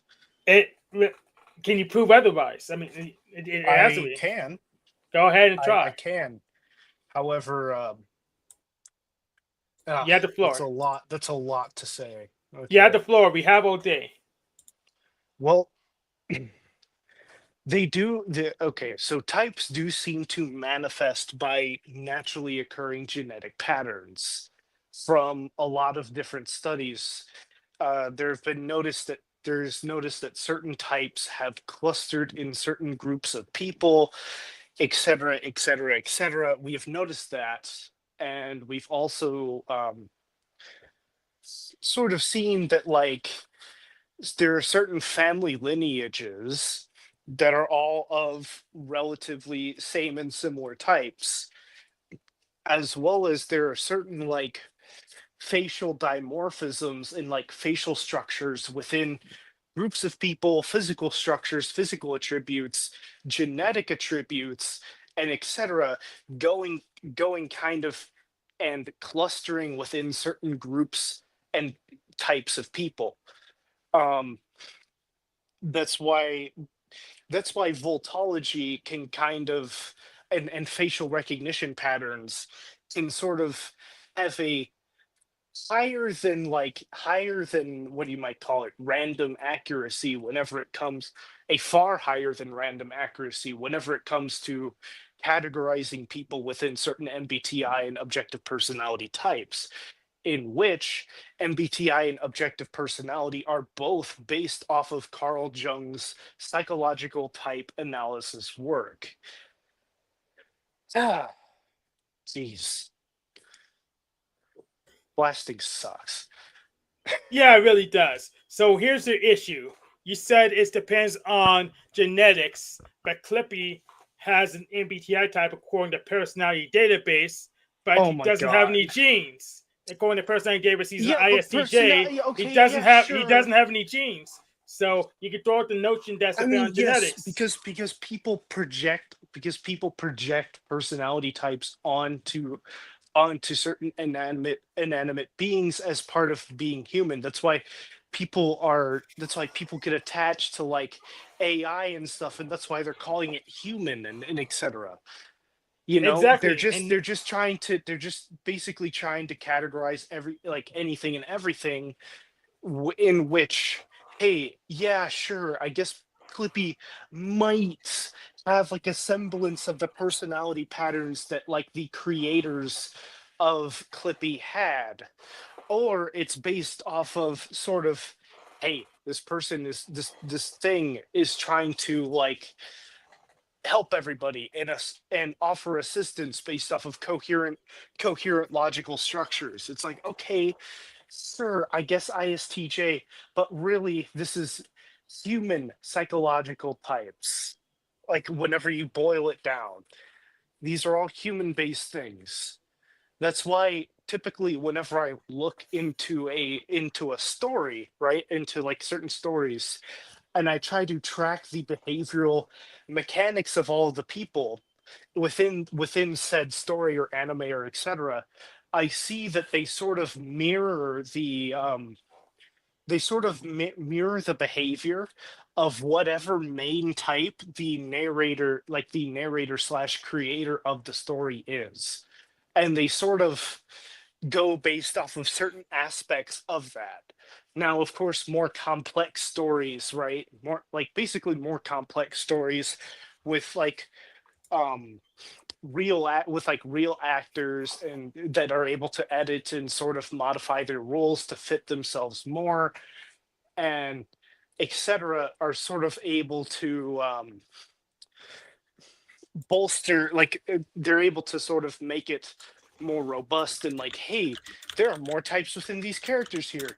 But I really am not a fan of personality database. It's kind of trash, and it's really like it's sad to see a lot of people going to like Reddit, Quora, personality database and stuff for their information on that. Yes, instead I should do an hour-long video and send it to CRG or Stave and Shan and wait a month for it to come back. Of course, that makes perfect sense. It's totally more efficient than using a checklist. It's yeah, sure. You can use a relative checklist, right? But it is difficult for one to psychoanalyze their own behaviors.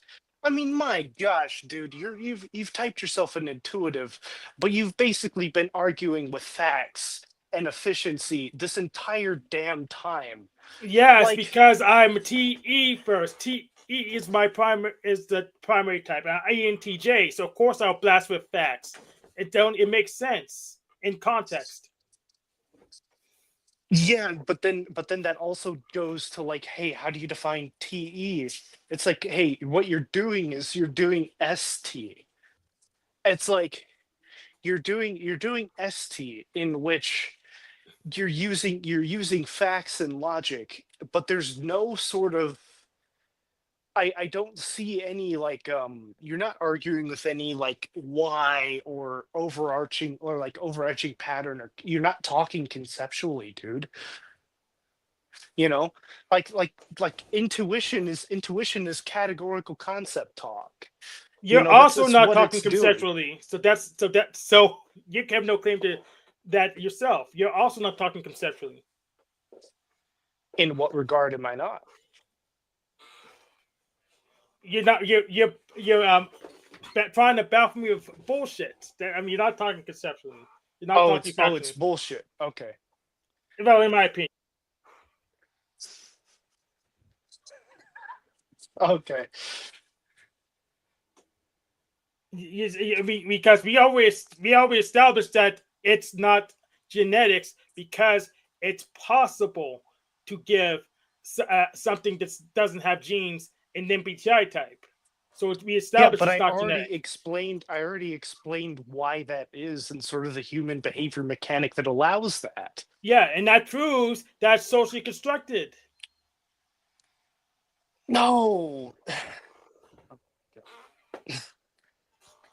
Yes. No, that's not how that works. All right, you explain how it works then. You have the floor. But I already explained it. I already said, like, hey, people are sort of projecting these things, and I'm arguing that these patterns of behavior are coming from genetic variations within certain groups of people. That's what I'm saying. And whenever it comes to inanimmately typing something, that comes from the phenomena of giving inanimate objects or beings or entities human traits.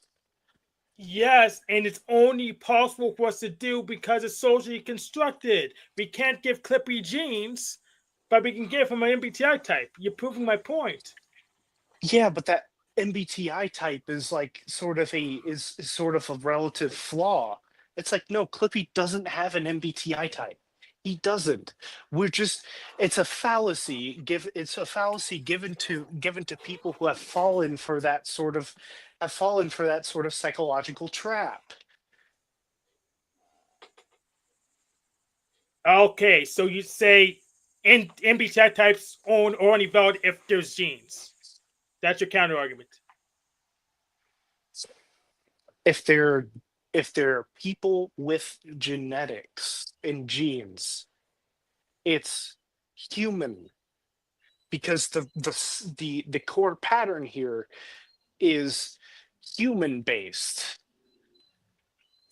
Okay, so if we gave you a genetic sample, would you be able to derive a MBTI type from it? That would be a lot of work. However, I think that is indefinitely possible.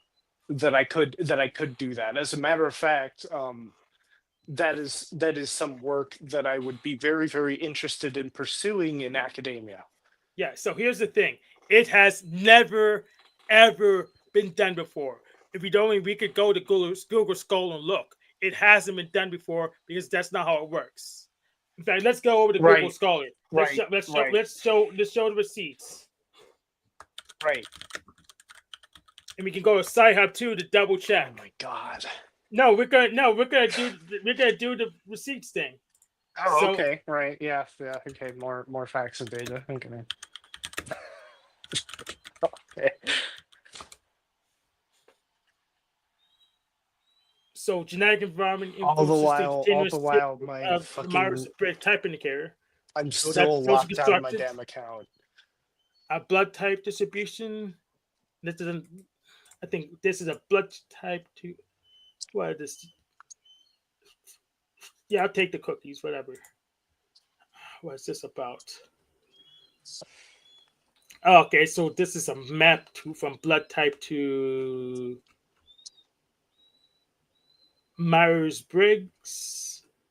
Let's go to Sci-Hub and see what the heck's going on with that one. Oh, they're trying to blood type Myers-Briggs? They're trying to make Oh, a map boy. between blood type to Myers-Briggs. Let's go to Sci-Hub and try to pull that. It is interesting. Try to pull that down. Oh, I'm not on this shit. Yeah. Did you catch that, Ben, when Hank accused Nico of not talking conceptually when Nico had just ranted for like 10 minutes and it was all intuition and conceptual talk? No, he's trying to baffle me with bullshit. You can call it conceptual, but he didn't land. He didn't ground it in anything. He didn't. That's the thing. point. That's the That's the thing about point. It's not intuition. Sometimes it grounded. sounds like bullshit, and a lot of times it is, but it's still conceptual talk. It's good. It's like, do you really want to be an intuitive after hearing that? Not Well, really. ask yourself that. Like, come on, dude. So It's not factual. It's like hedged off of like one out of very, very small discrete facts. And it's basically playing a guessing game on, hey, here's where the next facts are probably gonna be. It's like, oh, okay, so you're not actually obligated to looking anything up and actually doing direct research? No, I'm just a guesser. Oh, okay. Well, I guess too. I guess all the time. Well, everybody I'm guessing that you guesses. didn't have to do the research to support your claim, and so far, I'm right. You claim that MBTI types depending on genes, and we're checking this because someone did do a research study to try to do a mapping. We had to just we take the rest of the stream to just dig. Oh, nope. This is kind of what we need. No, what's the chart about? Genetic distance. The grid. No. Where's the MBTI type thing? What type distance degree? What the hell? I'm looking for the MBTI type distribution. There we go. Goddamn! Now I put in Excel if we can figure out get a good picture of it. They didn't make a good picture. Right now, this looks like everything's all over the map. Yeah, they didn't bother to plot it out. Okay, the number of fingerprints or expected frequencies from the null hypothesis of blood types and personality types are independent to each other. For instance, the value Yeah. Yeah, the numbers in the parentheses are expected frequencies from the null hypothesis that blood types and parasite types are independent to each other. For instance, the value at the cell for A and Okay, I or is obtained from okay, 297 so they're divided by independent from so they're independent from each other, which means that one does not affect the other. yes, Okay, cool. which was my point.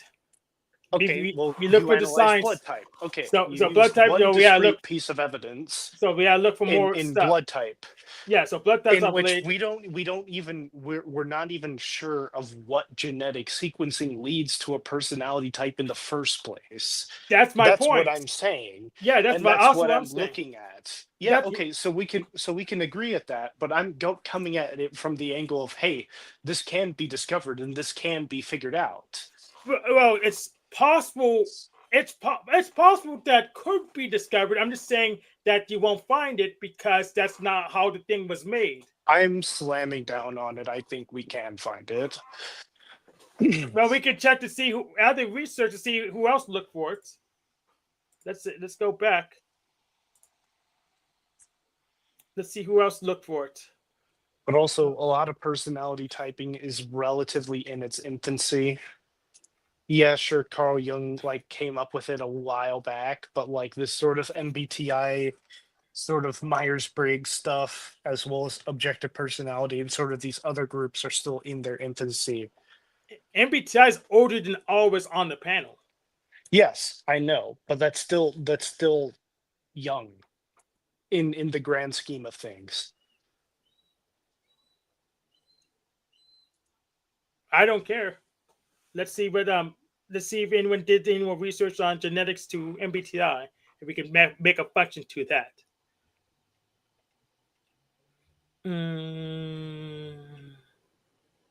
So what are you doing right now in conceptual land and type land? What are you doing? What would you be doing here? Yeah, what we're doing here is if anyone already done research into this area. No. I specifically meant in terms of type. In terms of, hey, what functions are you utilizing in order to argue your point? TE mostly. Okay.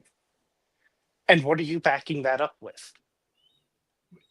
Other people's research, literally on Google Scholar, looking for scholarly papers of people trying to do genetic research related to MBTI. So you're looking for direct evidence, correct?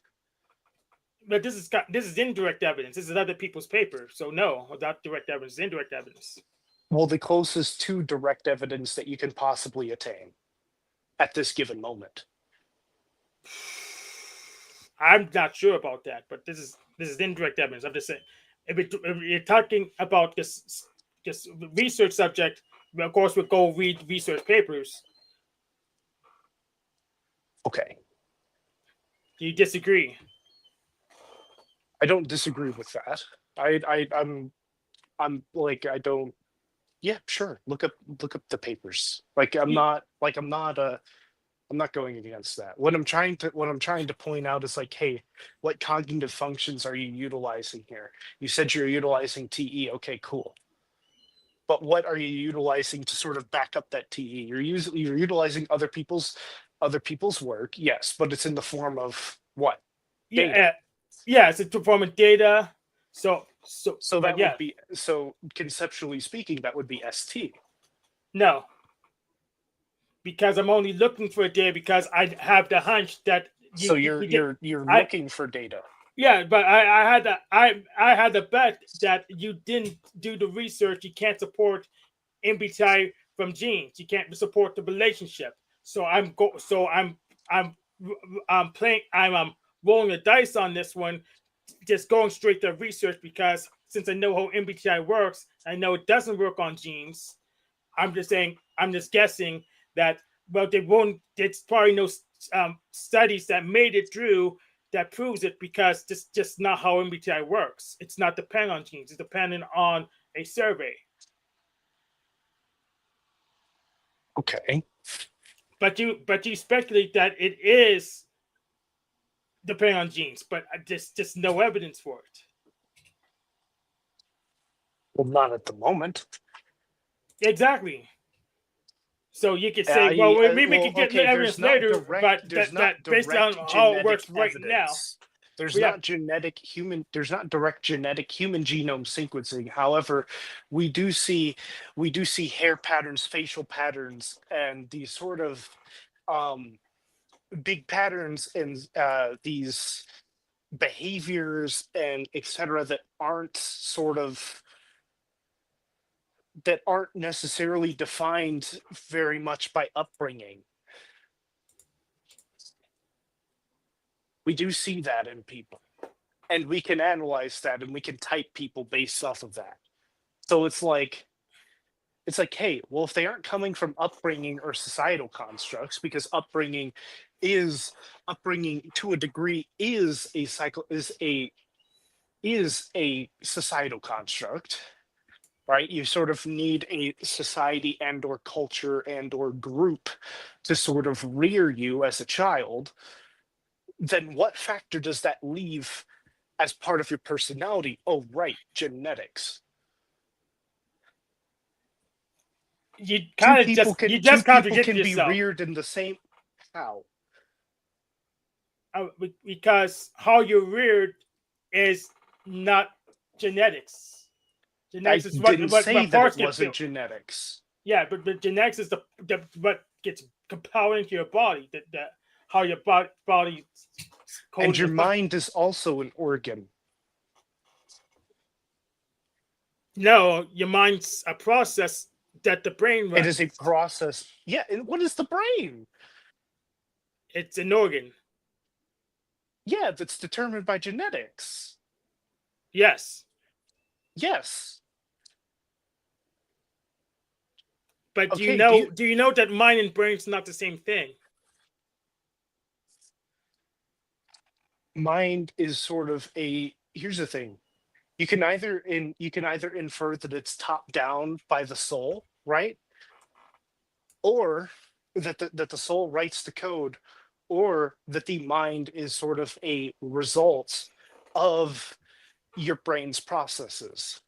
I mean, fuck, whenever you whenever you give somebody a good brain injury, their personality changes to some extent. Yeah, Phineas Gage is a good example. Yeah, so it's like, hey, it's like if you get a muscle injury, right? The way you use that muscle will change. If you get jacked, the way you use that muscle will change. And also your muscle structure, as well as your movement and these behaviors, which are, by the way, organs, are determined by your genetics, as well as, hey, how much time and effort did I put in order to hone those muscles, right? It's like, okay, same for the brain, right? The brain processes shit in a similar way. It's like, okay, well, I'm reared up as a child, and say I'm hardwired to think very, very concretely. It's like, okay, you're hardwired to think very, very concretely. Now and as well, you have a propensity to sort of be very, very self-reflective over you sort of looking to other people.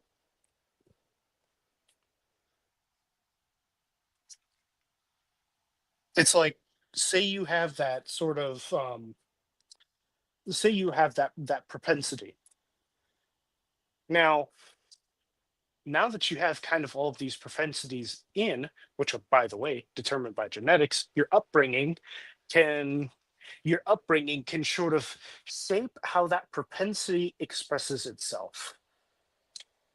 So, right, you're brought up as a kid with a genetic disposition or propensity for autism-like behavior, right? So that means sort of the sort of stereotypical autism, right, leads to hyperfixation on certain very specific concrete niches, right? But based off of where you've grown up and sort of your culture and stuff can influence whether you are a hyperfixated Chinese mask maker or you're a toy train designer. And that's what you put all of your attention points into. Right? They could be expressed in very different ways based off of your upbringing. However, conceptually, they are identical.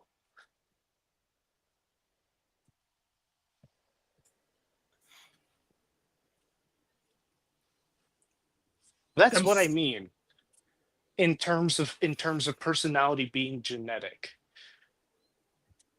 I don't see Now, I the haven't. identity function, but I don't see that. You need to find the identity function because I understand how it's identical. So you had to explain that. The identity function in these sort of people with the propensity for autism, like I'm not even going to use type in this sort of example. I'm just going to explain, hey, the sort of root here is, hey, they both have autism-like behaviors. The root is, hey, they have a propensity to be incredibly self-reflective as well as a concrete thinker and perceiver. Okay, so that would mean that in terms of personality land, they'd be very, very introverted. They'd have thinking high as well as sensing high because they're thinking concretely, and there's a tie between those two. Okay, so they're thinking very concretely based off of discrete provable facts. Okay, and the way that this is expressing is okay, they're concretely thinking about a very discrete niche and subset of facts, i.e. trains, train paraphernalia, the intermachinations of a train, how the train moves, etc. Right? It's very, very niche, very, very localized, very like incredibly localized, a very, very specific niche. Now you look over to the Chinese person who was brought up with the same genetic predisposition for this. Now this person is very, very good at mask making, at designing and articulating and creating a very, very good, elegant mask for people to wear. Now he's thinking about all of the specific details and the ways that it can be combined and all of these sort of aspects concretely in order to make and be obsessed and think about these masks. Do you sort of get where I'm coming from? Of like, hey, your culture and stuff can shape the sort of output of it could sort of shape the output, but conceptually and what they're actually doing, like what they're actually doing conceptually is the same. Do you sort of see that? What I'm trying to get at here? Oh, well, here's the issue. The issue is you can extend that notion so far we wouldn't be able to tell the difference between an autist and non-autist. Like we can propose someone who's obsessed with drinking, but they don't want to just get drunk. There's a connoisseur, and they do like to go to parties, but it kind of contradicts with the notion of it depends on hey, with this sort of concrete thinking that the two autistic people are doing, i.e. their entire life sort of revolves around this behavior and sort of figuring this out and trying to make more masks and stuff. Ultimately, right, what all three of them have in common is that drinking is that, like, say the person's relatively addicted to drinking, that they would all be sort of self-regulatory mechanisms. No, they're not doing it because they're regular. They just do it because they're obsessed with it. What?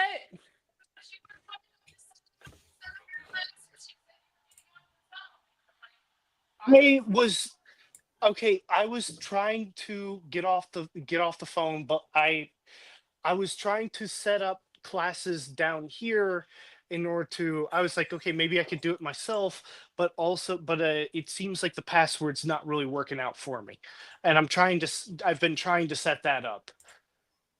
Yeah, I've been trying to find tech support.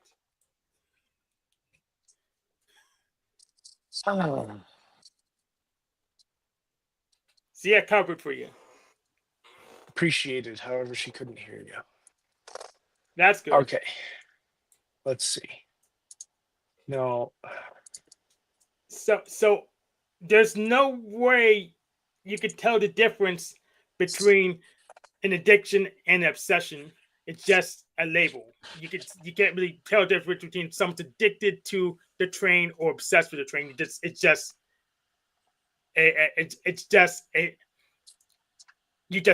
denotation.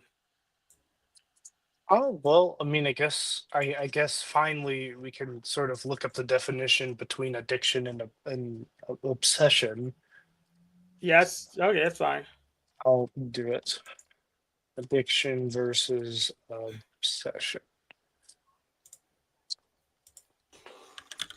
Let's see. Obsession typically involves persistent, intrusive thoughts or urges that can lead to compulsive behaviors, often without a physical dependence. Addiction, on the other hand, refers to a physical or psychological dependence on a substance activity, such as drugs or gambling, that can lead to harmful consequences. The underlying motivations are different. Okay.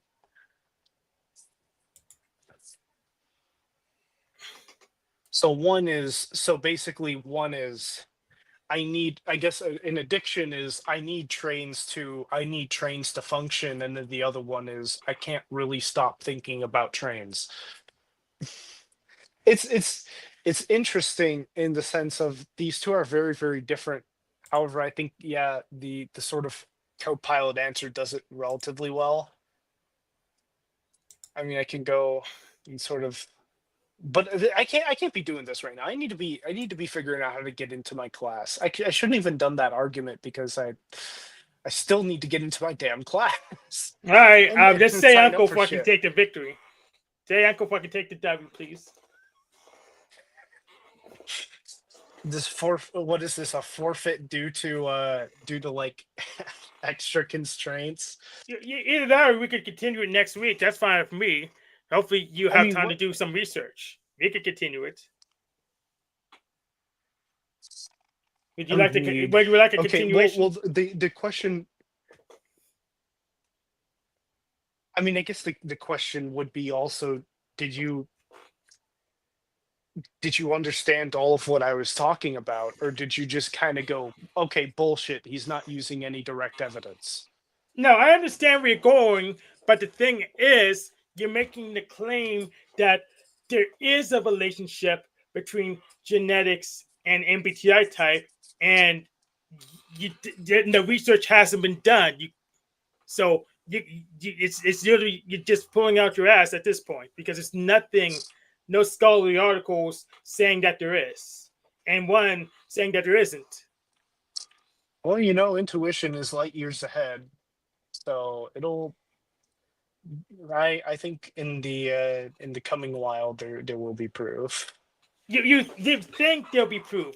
You haven't shown any proof. I mean, you could think. Well, I have. If you actually listen to my, like, if you're actually able to sort of track my relations and stuff, I proved it through inductive relations. Yes, but you've missed the part where it breaks down the fact that we could give Clippy an MBTI type.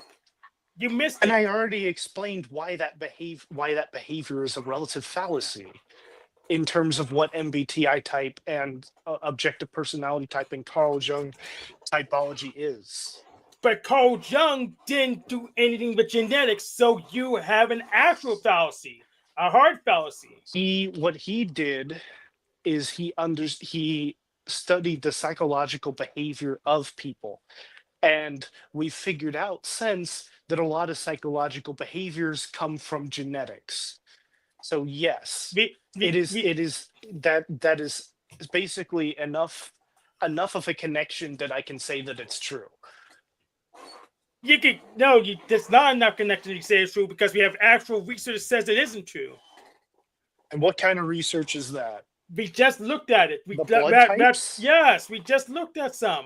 Yes, Then but that is one very, very discrete manifestation of genetics that doesn't necessarily capture the whole picture. Like I said, if you really want to pin the tail on this donkey and get the most discrete facts possible, there would need to be actual genetic personality data sequencing of the human genome to track exactly what genes, what chromosomes, sort of what encoding can sort of lead to these behaviors. That is what I'm trying to say. That has not been done yet from my knowledge. And exactly. however, But I you're believe that it putting a will. flag here, but there's no Because there all of the there. patterns are there. They're right there. Prove it. You're pointing the flag there, but you didn't make it to the moon yet.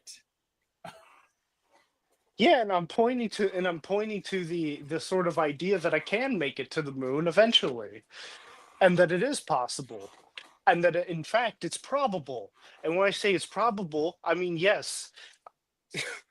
Yeah, it's possible, because but it's all of the also signs possible are that leading lizard to people this. assign people's MBTI type by giving them lizard blood at birth. That's also possible, but that doesn't mean we have any evidence for it.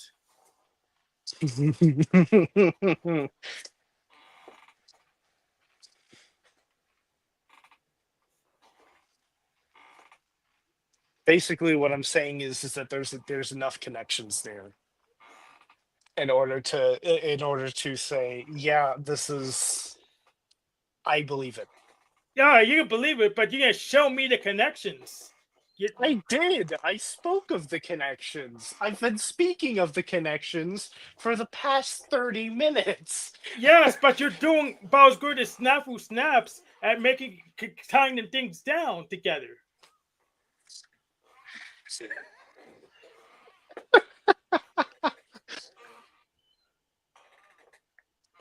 In fact, I would have to say does a little better than you do. Who? The crazy guy blew himself up at connecting his notions together. My notions were perfectly connected. Yes, they're perfectly connected, except the fact that Young didn't study genetics at all. So you're just saying, well, people have genetics and Yes, and but and, by MBTI, yeah, and people have MBTI types, or MBTI that's by types relation. is genetics. That's And proof that by is a relation fallacy. right there. That is a fallacy. I don't think that's a fallacy. Oh, I think name the that's fallacy. But what's that fallacy?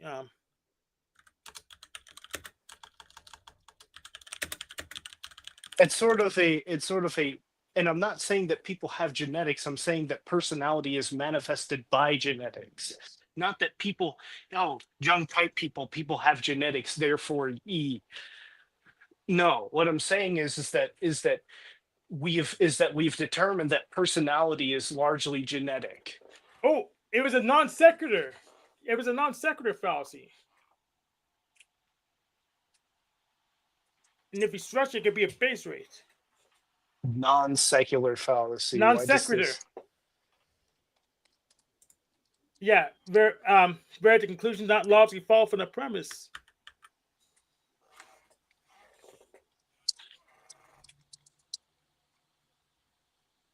And also, it's affirming. Maybe not. Maybe it's just affirming a consequent. That's more relevant. Affirming a consequent is what you're doing, which is the accident. Yes. All birds have wings. That creature has wings. Therefore, that creature is a bird. Type of shit. Yeah. Yes and no. Yes and yes. It's affirming a consequent. That's your fallacy. Well, you're also missing the context in which I use those categorical relations. And you're also missing what I said. I didn't say that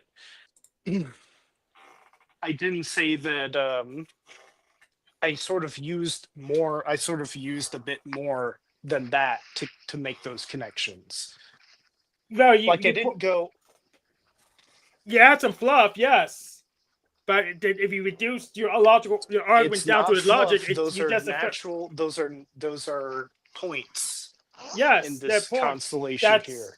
Yes, they're points that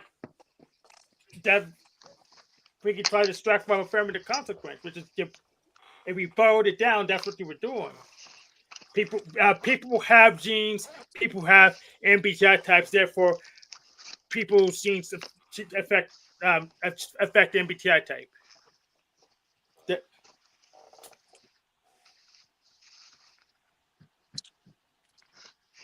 There's no science that affirms that, and we found a study just to date that disaffirms that.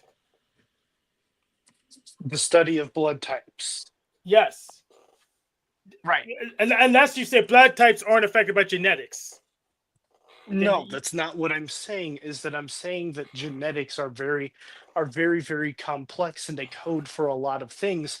However, what we've discovered is that personality is affected and encoded by genetics, by the example that I led of like, hey, these people have these people here have a propensity of thinking very what do you might call it, linearly and grounded.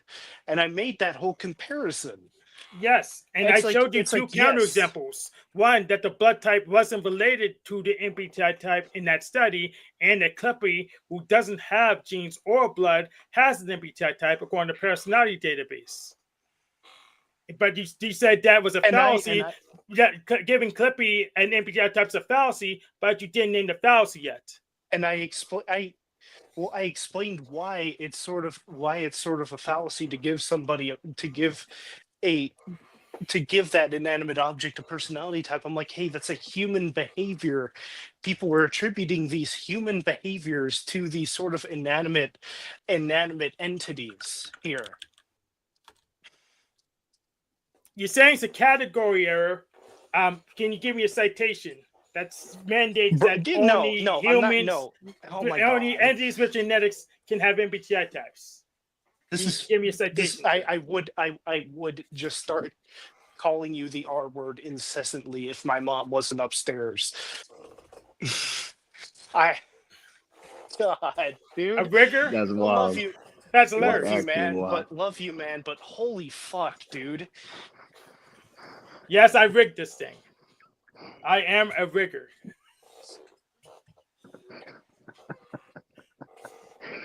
What did I walk into? Oh, so this is simple. Nico and I were debating. Me talking categorically, and he's calling it bullshit because I can't ground any. He can't ground any of the. I basically can't ground it into sensory, and he needs proof, and I don't have proof, and I'm talking categorical relations, so we're completely missing each other, and that basically he's implying that my categorical talk is sort of a inherent logical fallacy by completely missing the context of what I was saying in the first place. Yes, your claim is that genetics could have a relationship with MBTI type, and I've showed you two counterexamples of why it doesn't. And you're saying, well, it still could somehow, even though it makes no sense, but it makes sense in my head. So I'm saying, okay, prove it. Because you're basically not seeing the behavioral patterns here that I've elaborated on multiple times. Yeah, I can grant that and just say it's a coincidence. Bruh. You know what? I can't be entertaining. I gotta go. See you guys. That's all right, Nico. I got us. Give me a couple years. I got us. All right, bro. I'll hold you to that. I might join your school manual, bro. I'll hold you to that, hell, dude. In fact, we should just send him money now. Send him money. Yeah, because I really want you to do the study before you can show Nico that there's no link. Right. I really hope that whatever I end up finding proves something. That's all I'm gonna say on that one. Yeah, it's probably gonna prove that there's no link because MBTI is socially constructed. but you haven't figured out yet, so we'll let you do the study. All right. Until then, we may never know. See you, dude. No, we'll All know. right, see you, Nico. We'll know. We'll find out eventually. How are you liking the heat wave? It's a bitch. It's Mhm. like I thought Oklahoma was pretty bad, but it's something about Oregon. I don't know what it is, but something about Mhm. Oregon. The humidity. Yeah, probably. Maybe. Yeah, this is probably it though. It really only happens like once a year. Yeah, I figured. I was like, yeah, earlier in the summer it wasn't this bad, but yeah. How about Yeah. you? Oh, I like it, I guess, because it's a once a year thing, once or twice a year. So we just kind of get into it. I don't know, just enjoy it for what it is. Weird. Drink iced drinks and stuff like that. Yeah, I realize I'm gonna have to start amping up on my liquid intake, or specifically H2O. But Yeah, do you have air conditioning? no, I don't. So Oh boy. Yeah, that is yeah, rough. Yeah, that's hard. and it's alright. That's the college life. Hmm. Oh, I guess the men have left. Anyways, how's everything going on your end? Mm, good. Yeah. I just rearranged my whole office, so that was fun. Feels good to dig into the SI Nice. and reorganize everything. Mhm. Uh, Did you make any progress on finding a apartment? A little bit. Um, Honestly, I just did a Google search, opened a couple different websites, scrolled a little bit, called it good. Yeah. Yeah, it's hard to find a place. Yeah. Yeah, I asked around. There was one property I was thinking of because there's this girl that sort of like kind of seemed like she had one foot out the door. It's a small house over on Agate, Mhm. but it seems like she's staying, and also like the um I think the rent is kind of high, you know. You'd probably be better off with like an efficiency, like student efficiency house, Yeah. apartment kind of thing. Mhm. Yeah. What was I saying? Oh, but I appreciate you looking around. Yeah. Yeah. Just would have been cool because it's so close to campus. It's I super know, right? close. Yeah. That's really what I want. Is like something just convenient, like maybe 20-minute walk at least. Yeah. But Agate's like, I'm pretty sure it like goes through campus, doesn't it? Is it close to? It's super close. Yeah, the house I'm thinking of is super close to campus. You could definitely walk.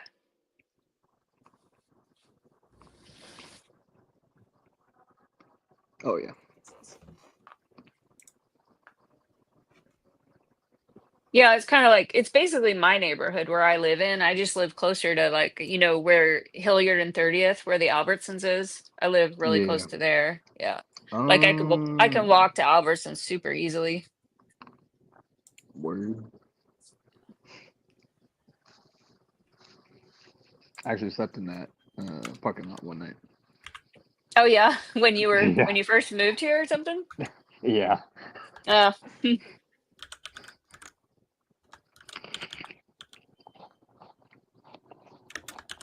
Yeah, that's a good one to sleep in. No one will harass you in that one.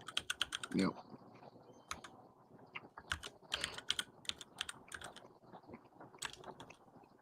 Do you go to that when you go grocery shopping? Do you go to the Market of Choice over there on Franklin, or do you go to Albertsons? I used to go to the Market of Choice, but even then I didn't go out too often. So, Yeah, but then I quickly realized like, oh wait, I could go somewhere else for like a lot cheaper. So that's what I've been yeah. doing. The Market of Choice is expensive, but that one over there on Franklin has like the most attractive people because it's all like students that go there. So Yeah. it's all young people. Yep.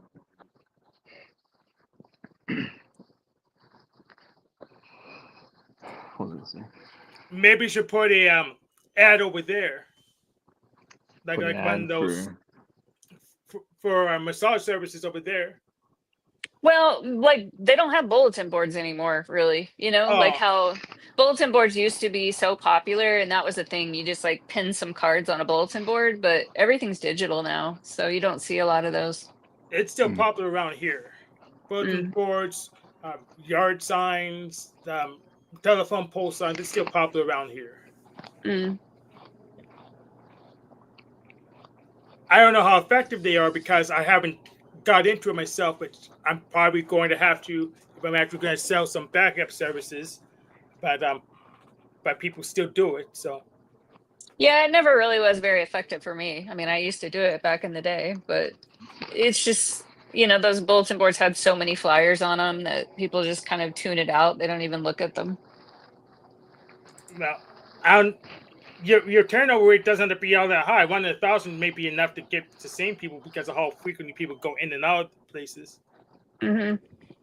Yeah, the thing that works best for me is that I have a Google Map tag right over my office, so I get a lot of people that come see me just because it's convenient because they saw me on Google Maps.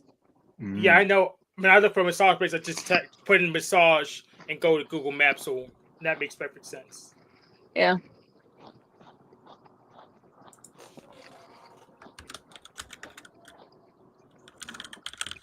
I apologize if my munching's a little too loud.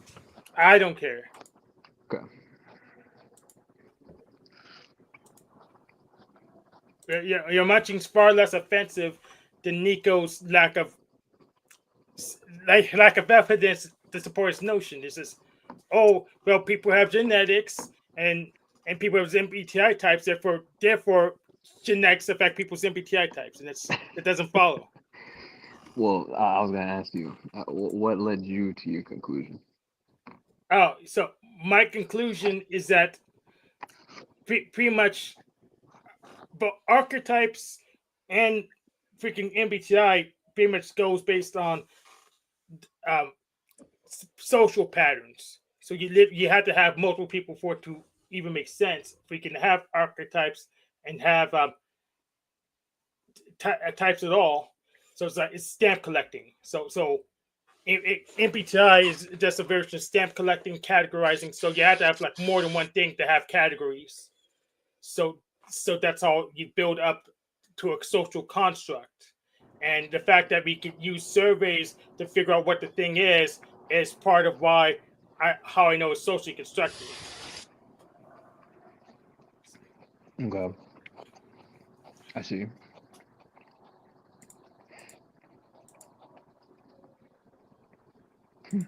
I have to think about that one. Yeah. Though I think Binyamin would agree with you on that one. Well, Benjamin could agree verbally. I mean, this is his show, so. What's up, guys? Do you think MBTI is socially constructed?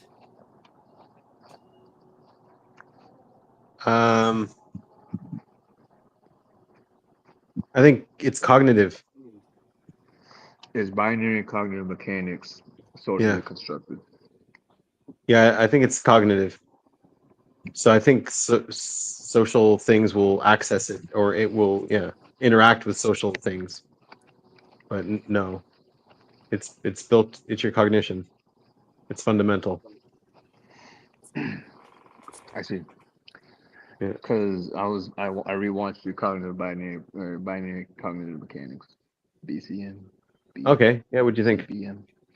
Well, I watched it a while back ago, but admittedly, I didn't super digest it. I was just kind of like, oh, Benjamin posted a new video. Let's see what it is, type thing. Right. But then I rewatched it because I kind of went down a rabbit hole regarding artificial romance and whatnot. But anyway, I Yeah. rewatched it, and then you mentioned in the fourth part or fifth part about neural pathways and how basically pruning happens because the brain is learning to basically harden a certain pathway, which I know that's not the technical term, but it gets the point across. Which kind of started making me think about social conditioning, because that's kind of what Hank is kind of referring to. Which, because I haven't gotten super into it, but I do believe that there is a genetic correlation between like what's determined, like how your brain determines what pathways are reinforced and whatnot. I believe, because I remember we had to talk about it in class one time, but Yeah. I got to look back through my notes and. That's right. Yeah, and society will influence that pruning. Yeah, so I Yeah. I don't think Ben and I necessarily disagree when he says it's cognitive, because you really can't have society without cognition. So Right. so I don't think there's any necessarily a disagreement there.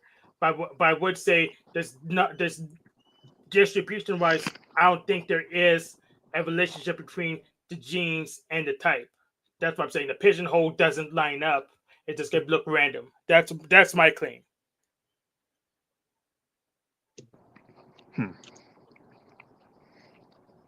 Well, I guess we'll find out.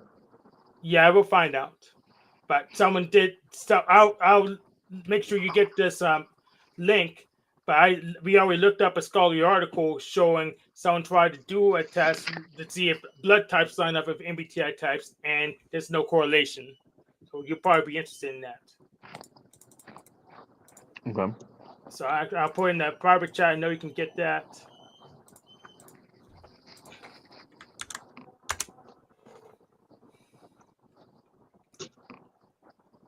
Put that in my notes.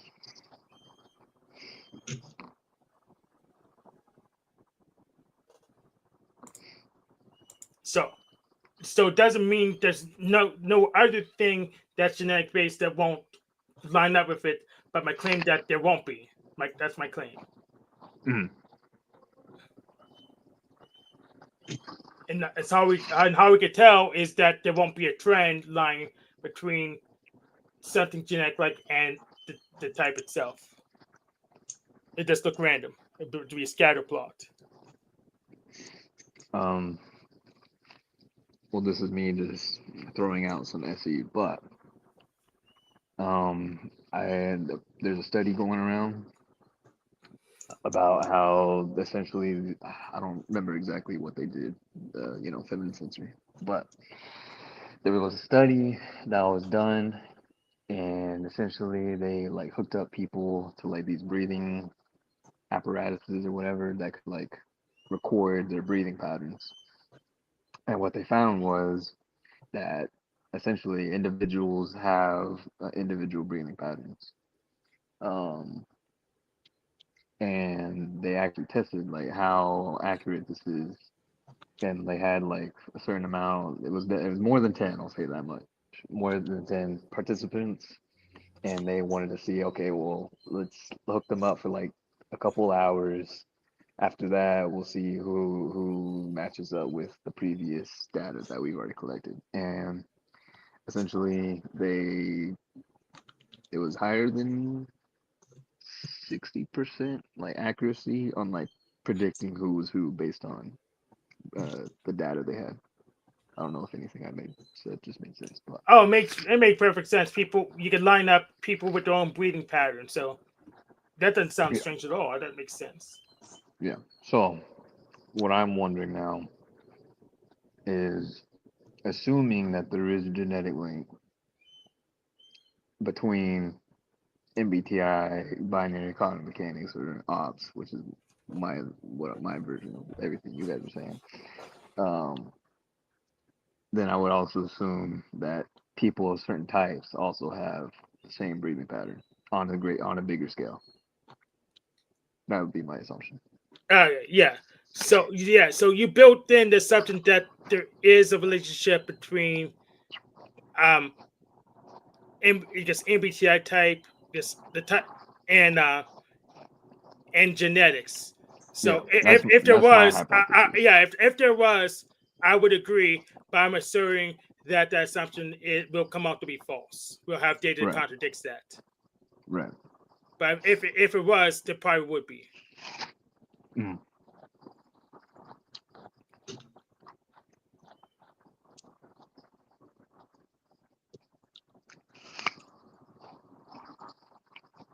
Mm.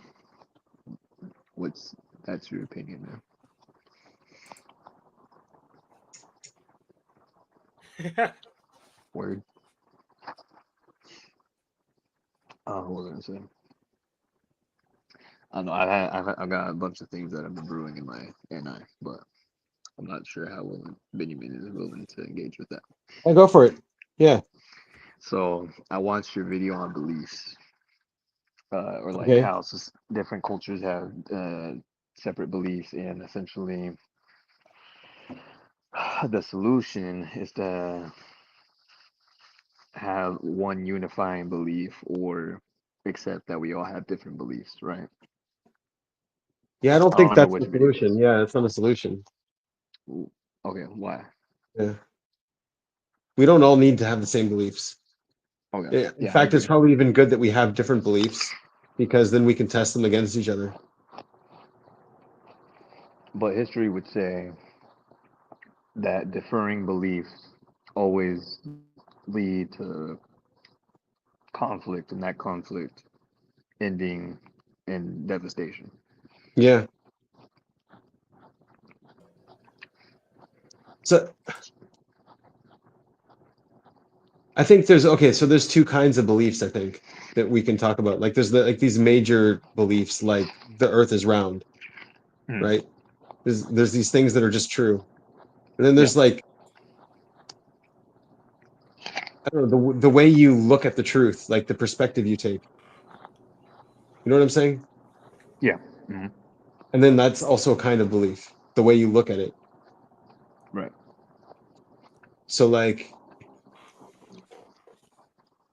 yeah, like in physics, you have different ways you can interpret quantum mechanics, and each one is just a belief, in my opinion. Like they're just different ways to interpret like the experimental evidence. Right. Oh, so here's my thing. So if everyone believed the wrong belief and we try to engineer around it, then we would hurt ourselves. Yeah, sure, I'll go with that. Why not? I think that works. So that's why we should we should challenge our beliefs so we can make things that work better. Yeah, well, I mean, at the end of the day, everything is a belief except for, um, you know, cogito ergo sum, right? I think therefore I am. Well, no, That's that's a not a belief belief. too. No, not really.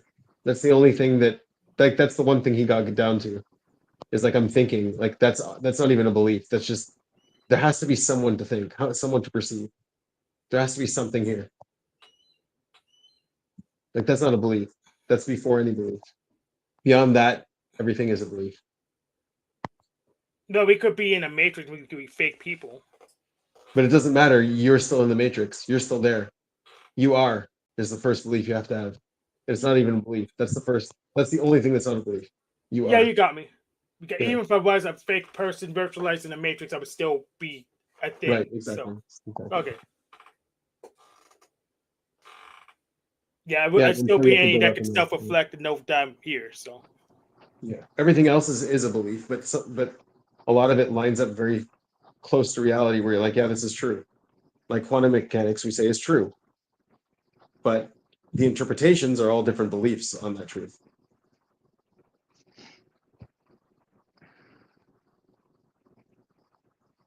Well, and that leads me to something I've been thinking about. Like I mentioned earlier, I went on a deep dive about artificial love or romance and whatnot. Right. Oh yeah, that's definitely a belief. Yeah. Well, and that's because like essentially It's, what I'm it's a bad belief. It's a coping belief. ooh, I want to Wait, hear about this. are you talking about like people having relationships with AI? Is that what you're talking about? not necessarily, but yes, yes. Well, what does artificial romance mean?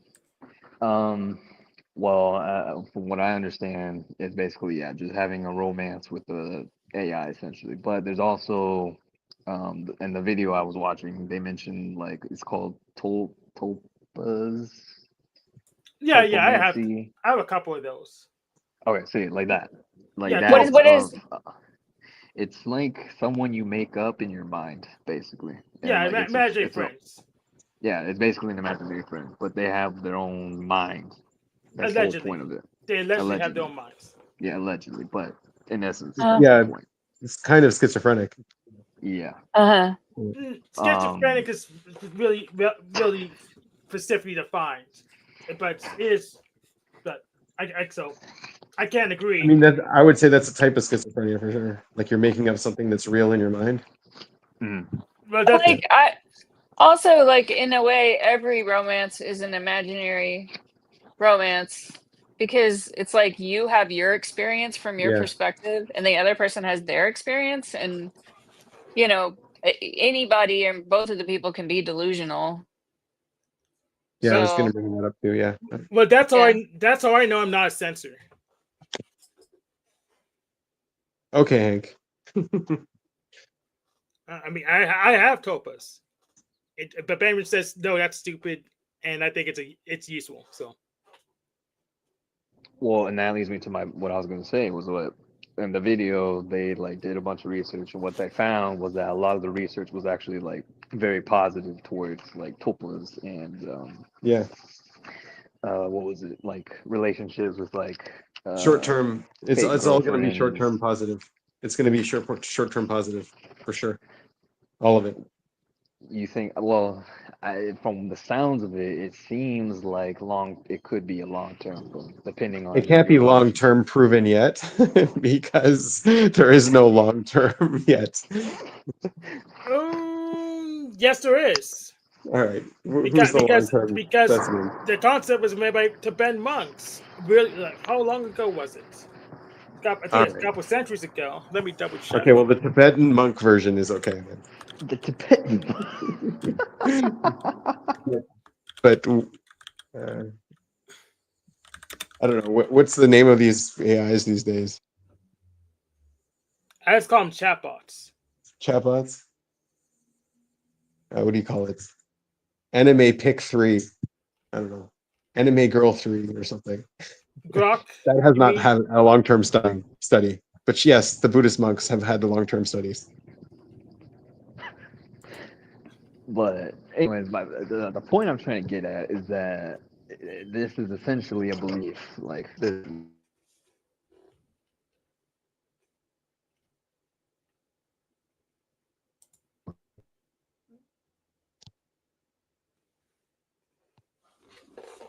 Sorry, you cut out for a second. Your belief was The what? fact that a belief is real in this case because you're having an, regardless if it's positive or negative. You're having a belief regardless if it's And positive or negative. Yeah.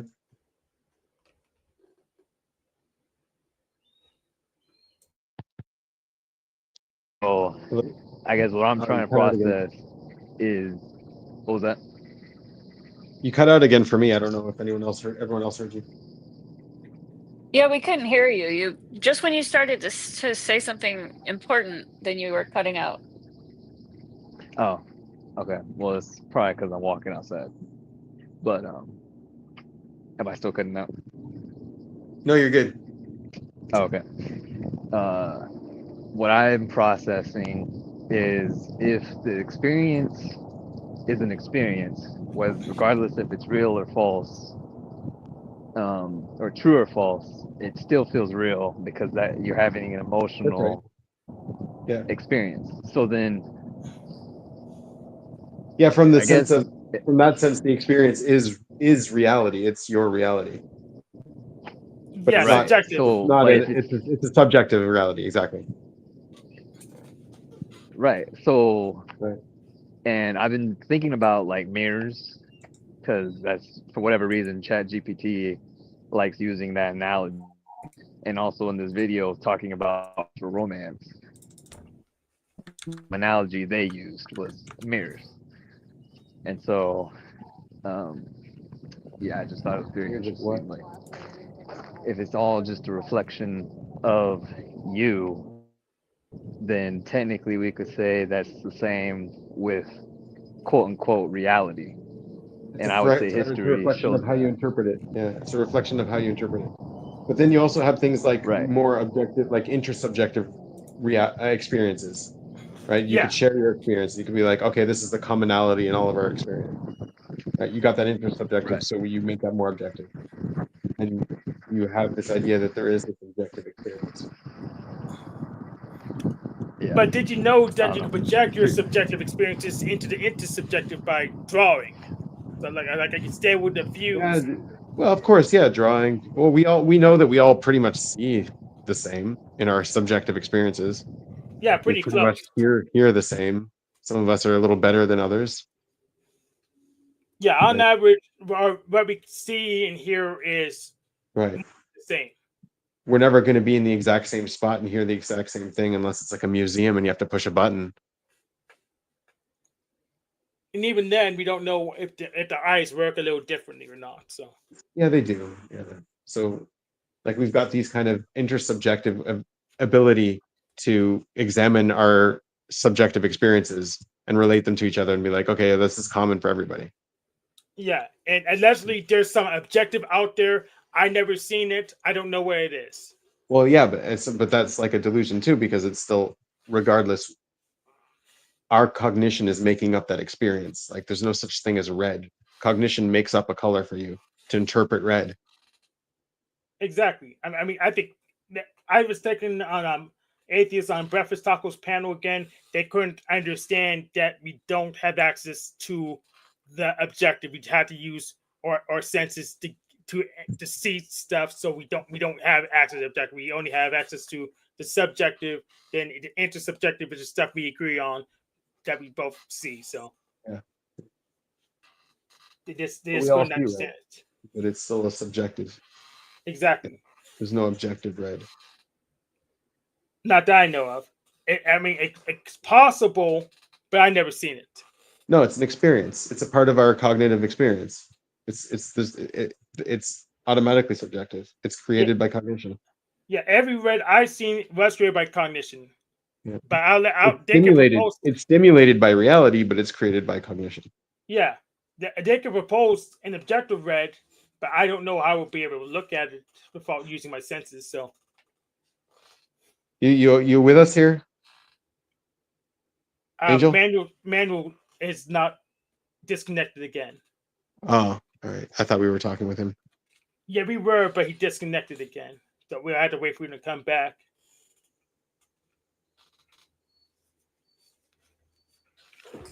I really like your new audio avatar, Annie. Yeah. Yeah, that's a real statue that I bought. Oh, sweet. Yeah, it's I like noticed the curtains. Yeah. yeah, it's like 4 inches tall, and I love it. Oh, but I'm kind of embarrassed because I kept seeing it in my Facebook feed. And I kept thinking like, gosh, I really, really like that. And then one day it just arrived at my house, like, and I was really surprised. And there was like the order receipt in there. I ordered it. And I think I ordered it when I was drunk. So that's like kind of embarrassing. Because like I don't have a whole lot of money, and it was Right, yeah. pretty cheap, but the shipping wasn't cheap, Right, So it was right. like $37. And I don't know, I was just kind of embarrassed by that. I don't order a lot of things when I'm drunk. I don't forget a lot of things, but that happened. So Drunk Annie gave you a gift. Yeah. Yeah. Thanks, Drunk Annie. I love it. It's my emotional support figurine. There you go. Yeah.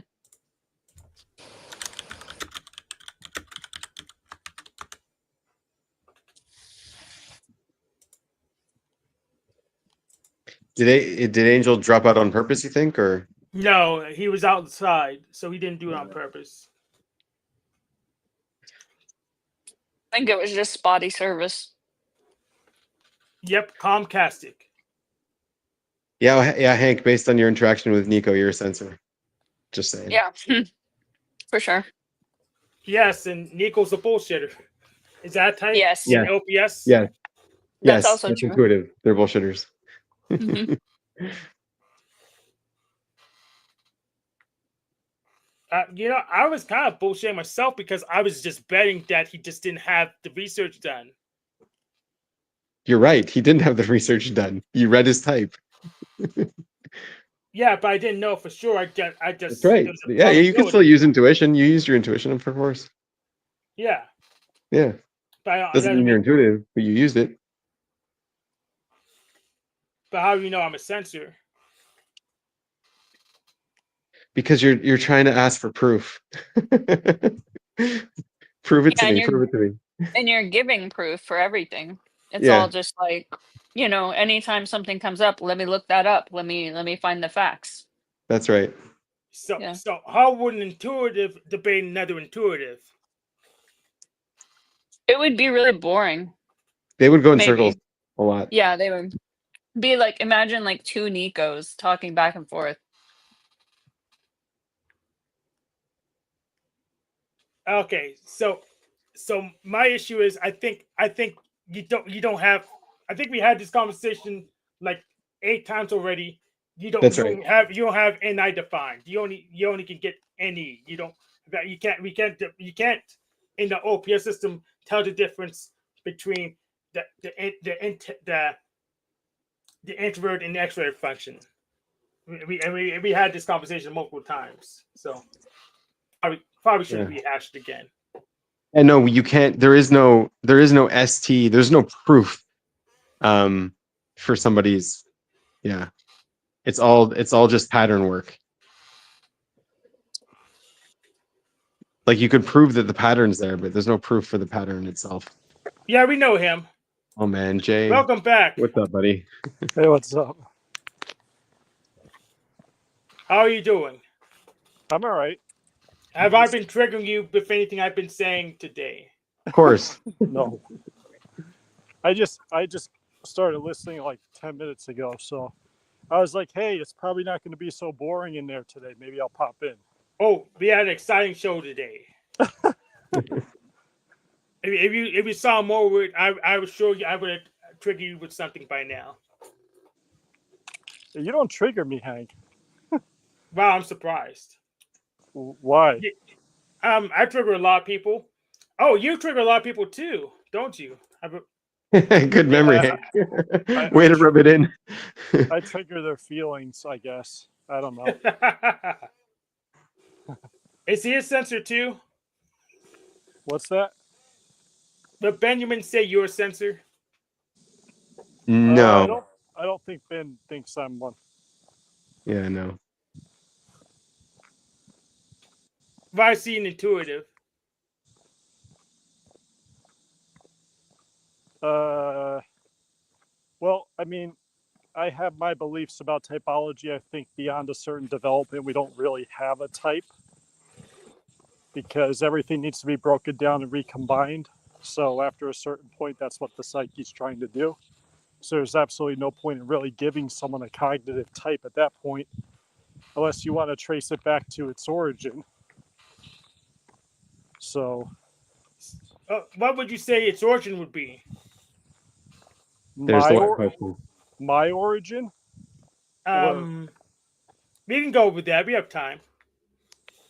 Well, it depends on what system you want to use. I mean, like traditional Jung, I would say probably TI.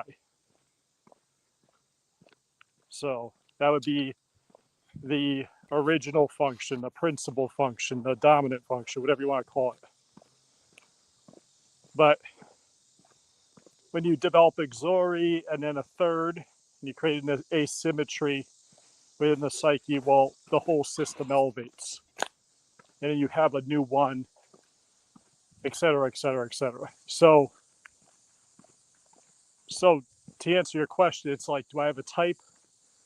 Probably not in like the colloquial sense.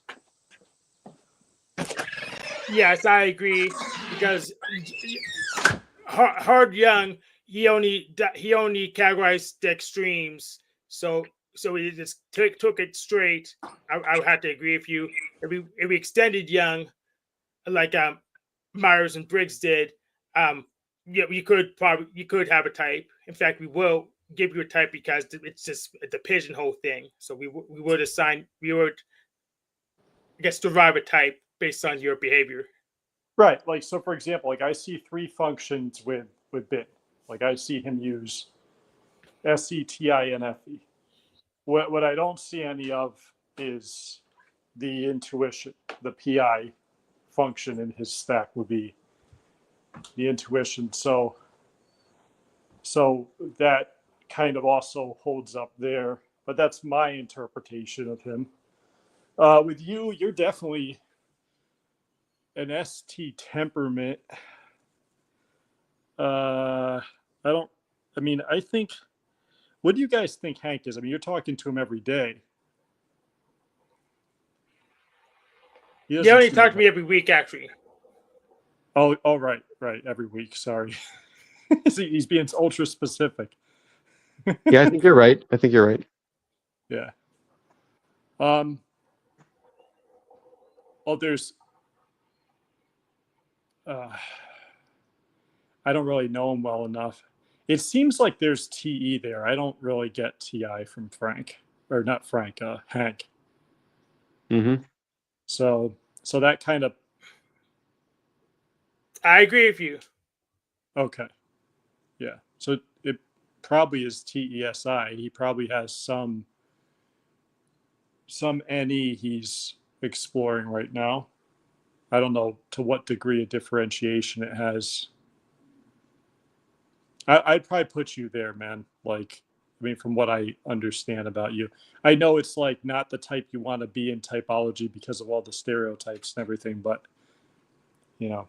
I'm not worried about the stereotypes. I'm worried about the actual tests I done that never ever gave me that type. They never ever drive me into that neighborhood. Even the whole stereo didn't. He didn't even put me in that neighborhood. Well, Hank, unlike the tests, I have a brain. Yes, a lot of people use their brains to do the stupid, so that's fine. Right.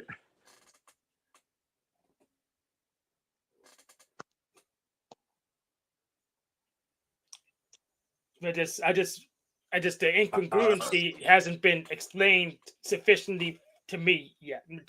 To me, to the point where I could understand, and so this is a huge incongruency. I like maybe an example of like a TE NI would be sufficient. Because I guess no one ever came on the show to show me what a real one acts like. So, well, I mean, I give you a very thorough explanation and like overview and look, etc. and stuff like that if you paid me for it. How much? For like a typing session, give me like $100. $100. Yeah. Yeah. I gave you my contact information. We'll see what I can do. Okay. All right. But like, wait, here's the thing, right? So, what do you think NI is? Oh, speculation. NI speculation. No, you don't. You can't just give like a one-word description for a function. I mean, like speculation. Well, speculation's pointing more to judgment than it is to perception, isn't it? No. No, why not? It's because that's how you come to the judgment. But that's how you get there. It's a process. It's not that's not how you judge. It's the process Okay, so you're saying that cognitively your NI is process orientation? No, that's well. Then what? How have I mischaracterized it? Like you gotta be more clear. You're usually clear, Hank.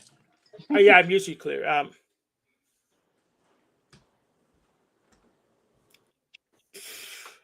You know what? Maybe I'll defer. What would you say NI is?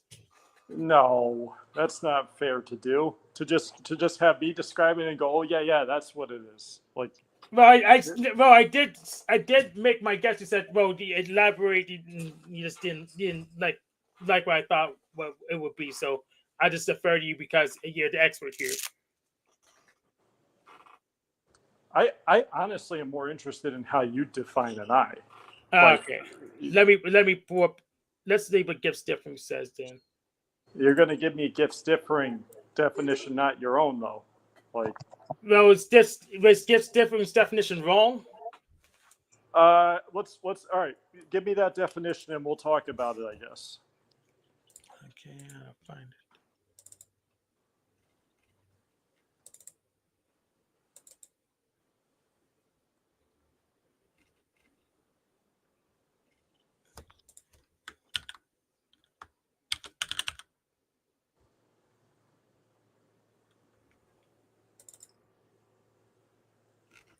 Okay.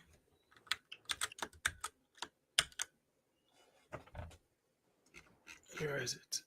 There's a search bar. Where is it? I should search intuition. That would get better than NI. Yeah, we'll compare it against her definition of introverted sensation, which will probably be terrible. But. Yeah, I mean, yeah, it'd probably be terrible, but as long as we can map stuff to it, it's close enough. I'll use it anyways, even though the definition gonna be bad, but if I can use it, then it's useful. Right. So there's your ontological bias right there. Yep. I like having stuff that's useful. I got me guilty as charged.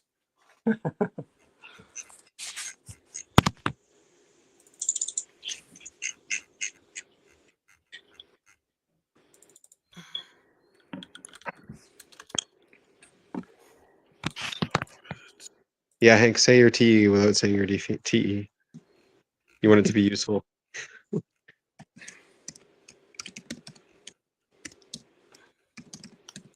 Sensing plus feeling? No. Intuition. Where is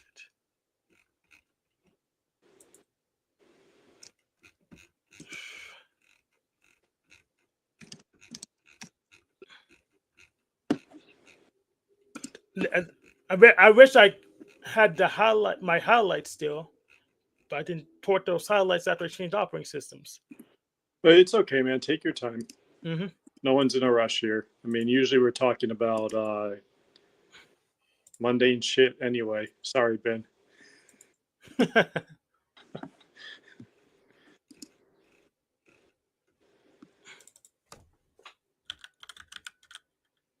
It's only because you don't jump on, Jay. You know that. Well, I don't think I'm that narcissistic. I don't think I hold myself that high. But yeah, I do tend to like twist some things. Like give myself that credit.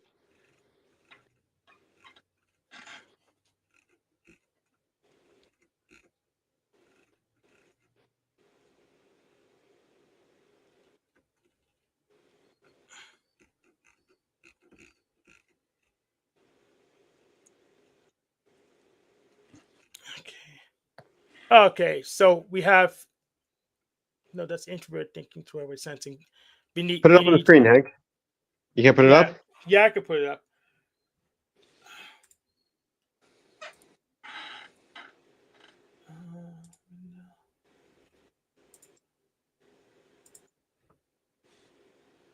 So what are we looking for? So this is the right section. Description of 16 types. I think it's the right section. And we're looking for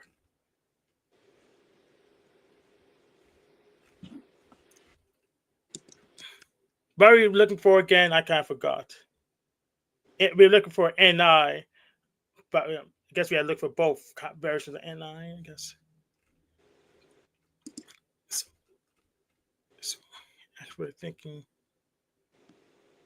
introverted intuition. This is we're thinking introverted intuition.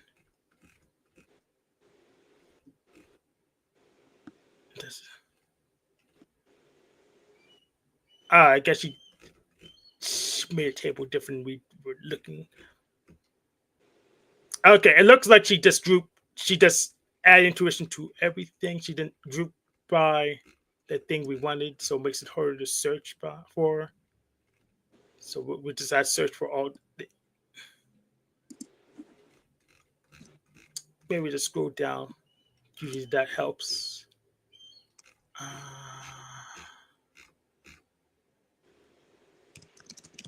Oh, actually, intuition. Okay, we just scroll down. We'll find it.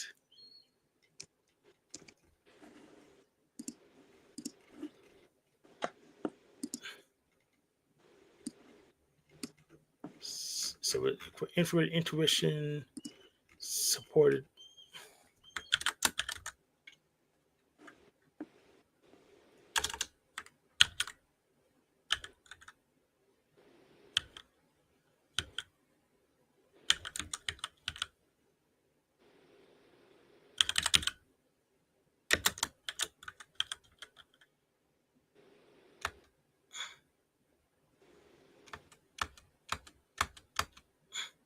Yeah, there we go. We found it.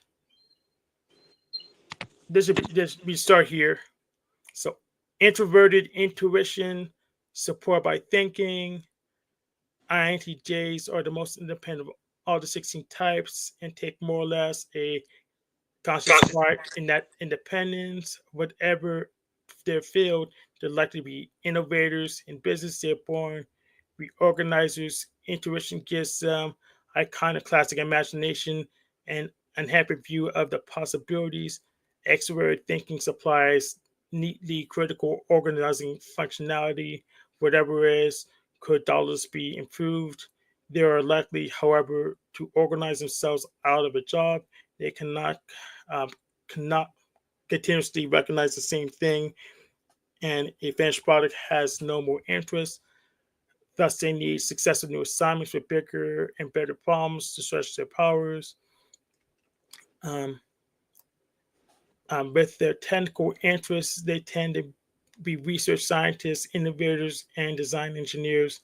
They're likely to be very good at mathematics, especially problems, but not quite as adept at pure mathematical theory as INTPs. INTJs are fine thinking things up and definitely better at working things out than INTPs. This doesn't give their function alone. It's determined by the rest of the type.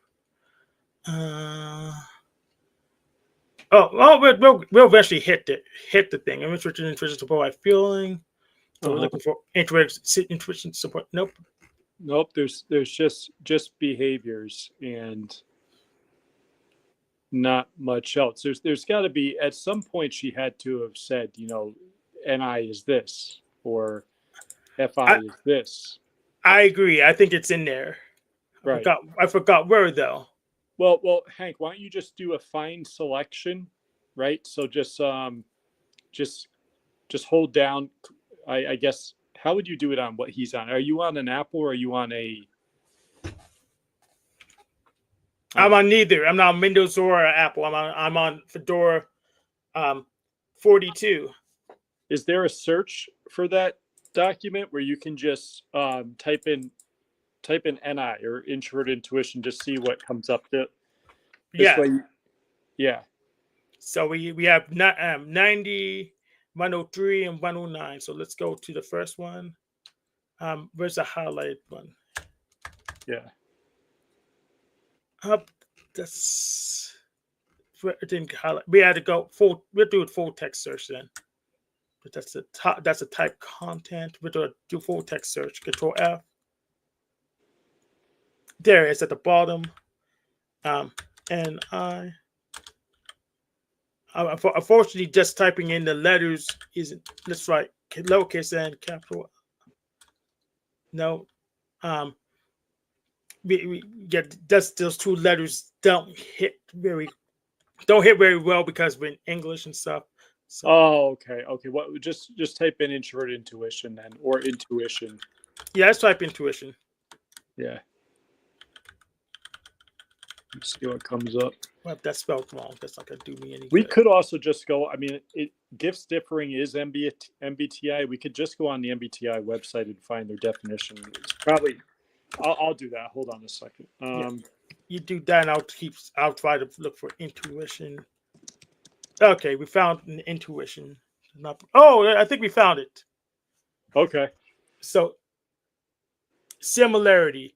Intuitives notice that sensing person does not handle ideas intuitively and are therefore likely to underrate the other's perception. They do not realize that the sensing person's awareness of realities is much keener than their own. Sensing people make an analogous mistake relying on their superior grasp of realities. They are inclined to distrust all intuitive inspirations because their own undeveloped intuition does not bring them much value. Um, Ideally, such opposites supplement each other, and joint undertaking, never in business or marriage. You can scroll up some more. Yeah, that's not a definition. That's a description of differences without giving a definition. Yeah, it is. All right, hold on a second. Let me see. I got to go to MBTI online. Like the official MBTI actually has an interesting test. Like it's actually a good test. I've taken it. Framework. Let's see what they have for framework. They say what's being measured, what it can't do. Okay, hold on a second. We've got. Please tell me they don't just have descriptions of types. I won't tell you.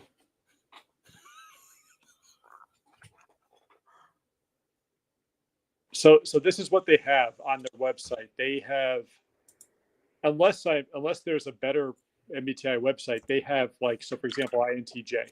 People with INTJ preferences, again, remember what they say, preferences. In other words, that's like saying, you said you're INTJ, we didn't say it. Tend to be forward-thinking and future-focused. They're often visionaries with large, far-reaching goals, but they operate mostly under the radar. INTJs will often spend time pondering how to get where they want to be, but they'll rarely share their plans with others.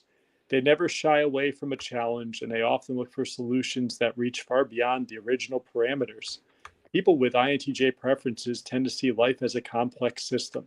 Work, family, and relationships are all puzzles for them to examine and figure out. So this is where it breaks, okay? This could apply to more than just INTJs, and they're saying that it's only 2.6% of the population. You see how that doesn't make any sense? Yes, I do. I do see how it doesn't make any sense. Yeah. So that's not the right way to go about this, in my opinion. Go ahead. Sorry. Yeah. I guess they don't define the cognitive function outside of the type, outside the context of the type itself, and it's weighed by what type you are. So they may not define it independently, or be just glossing over it. I'm not quite sure at the moment. Right. So I have a good definition of NI. It's not my own. I'm using someone else's. So this is from Cognitive Type. All right. But this is probably the best definition of NI that I've found. So, and it's not too long. It's pretty concise. So it says NI is a function that expands its registration of an object to include its temporal totality, the larger episode or theme it belongs to. It then associates this episode to all historical instances of episodes which are isomorphic to it, transforming the definition of an object into a thematic story that is disconnected from any particular place or time. So it's translocal. The object is then understood as something transcending the present, as an instance of something translocal, right? And not following a linear chronologically. No, hold on. That's such a hard word to say. Chronologically. Yeah, from the past, while still being temporal in nature. So if you had NI, what we'd see is that you'd be within systems, within all the mechanical processes, you would be making leaps. You'd be seeing where how you can either innovate or utilize where the system is going, like the system as a whole, like everything. I'm terrible with TE. Basically, so like TE is the causal dynamics registered mechanistically as impersonal clockwork operations that follow cleanly from the premises. You definitely are like this. The inanimate assignment occurs even if the objects are technically alive, in which case the entities are still examined clinically, but as a complex biological systems with various requirements for optimal functioning. These needs may be met through actions, while these actions are still registered as being mechanical in nature. I think that's why you're so good with computers and like coding and all. You do code, right? Yep. And all that other shit. Because why? Because it fits into what you just do naturally anyway. So the computer's kind of like an extension of your own mind. Yep. Yeah. So now SI, their definition of SI, I don't really agree with. So I'm not going to read that one. And it's still pretty much up for debate what if SI is more spatial leaning or temporal. It seems to be in a weird way leaning one way but has aspects of the other. The whole axis SINE seems to be a bit strange, where NISE seems to be pretty cut and dry. Like SE is definitely space and NI is definitely time. So, but there's a lot. I would just say that the intuitive function's time and the other one's space. That's how I would just. Yeah. Well, I mean that seems to be what it should be, right? Like, so you'd have to give space to one and time to the other. Yeah. Yeah, I get that. But what's weird with SI and NE is it's there's some argument about whether NE is continuous in the sense of its connection making, and it's not. It's discontinuous. It's classically discontinuous. Right. So it's right because it's constantly refreshing. Yeah, like RAM. Okay, yeah, like RAM. Did everyone else leave? Either that or I booed them. We'll just let the audience speculate what happened. I can't believe they did that, dude. See, this is what happens, man. I'm telling you. Like, this is why I don't join. They fucking hate me so much. But here's one thing you have to remember. I have controls today, so I could literally I can go to stream for 12 hours a day, and we could just keep reading this book if I wanted to. And only Binyamin could stop me. And where is he? Where is he? Is he stopping me? No, he's doing his meeting. So we could do our meeting. Yeah. So yeah, I think at least we know that like TE is definitely the main frame for you. Well, what do people say is like? Well, what do you constantly get chastised for? Like, I get kind of. It changed over the years. So early on, I got chastised for not smiling enough, but that was because I was in a freaking government school prison camp, and they didn't let me study anything useful, most of the time at least. And now I just get scapegoated a lot. So in fact, just today, Bad Apple Media was wanting that I wouldn't go and get all the police records for him. We can fight in court against Snaps. And I said, I don't. Snafu is not really at my level. I don't really think about him that much. Yeah. I don't think it's worth my time to bother with it, because him and his whole Keystone Cop crew did not threaten me. But unfortunately, he stepped in it because he did solve Sid stuff, and so they actually followed up on Snafu's very weak report because he was always pissing off the police. So, but him bad Apple Media and Brunswick thought I was bad because I didn't want to fight a battle that wasn't even worth my time. Okay, yeah. This is like, so this Apple Media thing. This is is this like a That's a what? panelist. He's a panelist. Oh, he's a panelist. Okay. Yeah. So, but he got in trouble because he said he was going to kick the butt of Snafu, who's another panelist, but he goes around and annoys people all the time. But yeah, but people put me in a scapegoat position, ask me to do stuff. I don't think it's productive for me. That's what people chastise me for not doing enough. When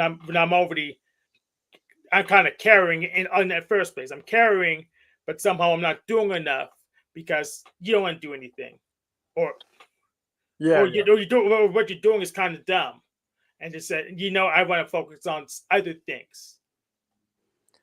Right. Yeah. Well, what other panels are you on? Don't you like run a whole nother panel, like a conspiracy one, or is that more? I think the conspiracy one. I go on a bunch of different panels. I think, I guess the other panel is just a draw panel or a game panel, or I play games and let people come on my stream and yell at each other, and I just laugh at them. Yeah.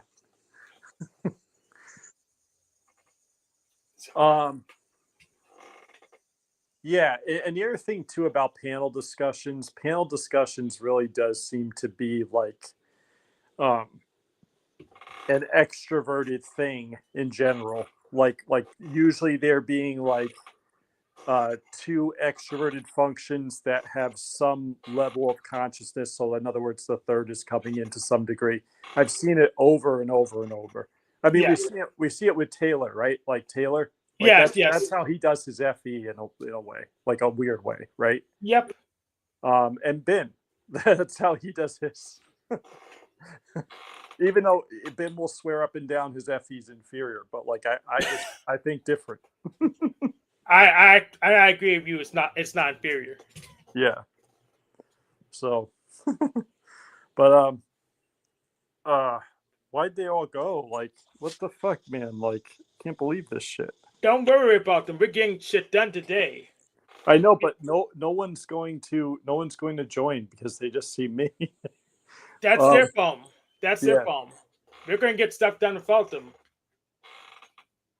Yeah. All right. Well, so if you're trying to type yourself, I just wouldn't use GIF ciphering to do it because, like, let's see what can you see what she wrote about TESI? Yeah. So TESI is the ISTP. No, ISTJ, and we can just scroll down. She said it. I just scroll past it. Yep.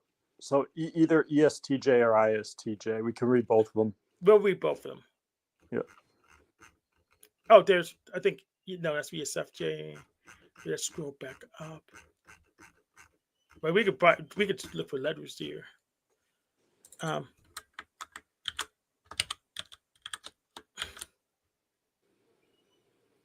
There we go. Yep. Okay, she's talking. I think about. Okay, she's talking about. No, that's not the right chapter. We have to scroll. Right. Let's go to use the opposites, then search for it. Right. It's just so weird that it's not divided by the types here, like in terms of chapters. It's kind of strange. She's trying to be Jungian, so you do poetry instead of tables. Yeah. So this is on brand. Okay. So.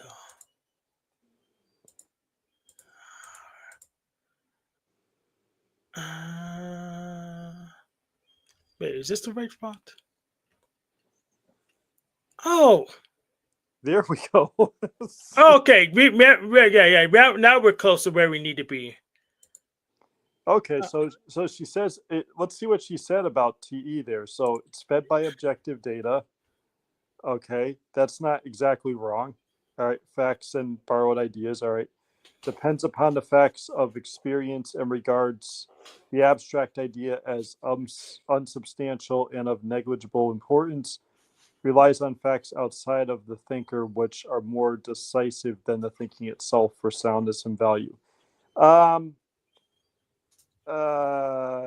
Okay, what else should I say? Has as its goal the solution of practical problems, discovering classification of facts, criticism, and modification of generally accepted ideas, planning of programs, and developing of formulas, dwells upon the details of the concrete case, including irrelevancies, has a tendency to multiply facts until their meaning is smothered and thinking paralyzed, consists of a succession of concrete representations that are set in motion, not so much by an inner thought activity as by the changing stream of sense perceptions. It's an interesting way of defining it. I mean, it's not exactly wrong, but it's also like saying that they don't have their own ideas, but she's then simultaneously saying that they're making formulas. Yeah. So what yeah. they do is they'll kind of go to Walmart and just buy ideas instead of make them themselves, kind of. Yeah. Then they just put them together like Legos. I mean, they kind of do that, but I think they do it like, because they're conductors anyway, they do it like over time. You know what I mean? Like they have a good understanding of what works. They have a good process-oriented cognition. And so, and also they tend to be adjusted to the intellectual expectations of the time as well too. Like it's almost like scholarly versus like being a what's it called when someone has like occult knowledge or like obscure knowledge? They're called a what's the word? A polymathic, right? Oh, yeah. That's more TI. All right. So what's she say about introverted thinking? Is fed from subjective and unconscious roots archetypes. Okay, so there's like an overlap with NI by her own definition, right? And Jung did this too, where he kind of conflated introverted thinking and introverted intuition together. Hold on. Depends upon the abstract idea as the decisive factor and values facts chiefly as illustrated proofs of the idea. That's exactly what Jung said. Relies on the thinker's powers of observation and appreciation and use of the inner wealth of inherited experience for soundness and value. Okay, that's a little okay. Has its goal formulating questions, creating theories, opening up prospects. This is almost word for word what Jung said. Yielding insight and finally seeing how external facts fit into the framework of the idea. That is word for word what Jung said. This is borderline plagiarized. Oh, it's not borderline. They crossed the well, they cited him eventually, but it's plagiarized pretty much. But they said Seizes upon the similarities of the concrete case, dismissing irrelevancies, has a tendency to neglect facts or to coerce them into agreement with the idea. Yep, Jung said that too. Selecting only those that support the idea, consists of the inner thought activity tied loosely, if at all, to the stream of sense impressions, which are dimmed by the vividness of the stream of inner impressions. Okay, so this is a conflated definition. In other words, there's aspects of both TI and NI in this to try to make it whole. So she doesn't really understand TI. And that doesn't surprise me because I actually think she was FINE. all right. So we found that introverted intuition was the introverted intuition, which is what we were looking for before. Right. All right. Let's see what she says about this. Uses the objective situation in the interests of the inner understanding, regards the immediate situation as a prison from which escape is urgently necessary, and aims to escape through some sweeping change in subjective understanding of the objective situation. Receives its impetus from outer objects, but is never arrested by external possibilities, being occupied rather by searching out new angles for viewing and understanding life. That's pretty vague. Maybe creative in any field, artistic, literary, scientific, inventive, philosophical, or religious. Finds self-expression difficult, finds its greatest value lies in the interpretation of life and promotion of understanding. That's a very interesting add-on. Okay, I think I know what she did. Requires the development of balancing judgment, not only for the criticism and evaluation of intuitive understanding, but to enable it to impart its envisions to others and bring them to practical usefulness in the world. So she thought, I believe it was Myers. Yeah. Right? Okay. So she thought she was NIFE, but she really was FINE. And you can see how that definition conflates NI and FI. And this is why we see all the time in MBTI that you have these FI leads that think they're NI leads, and you have TI leads that think they're NI leads. And you don't have NI leads, though, that think they're one of the JI people, TI or FI. So that tells me there's like something wrong with the definitions, and we're kind of seeing that. What about introverted sensation? She probably made it as boring as possible. Yeah, let's go up. Yeah. There we go. We had it. Okay. Suppresses as far as possible the objective element of the sense impression. Wait a second. Yeah, introverted sensing, yeah. Oh, okay. Values the subjective impression released by the object rather than the object itself, of which the individual may hardly be aware.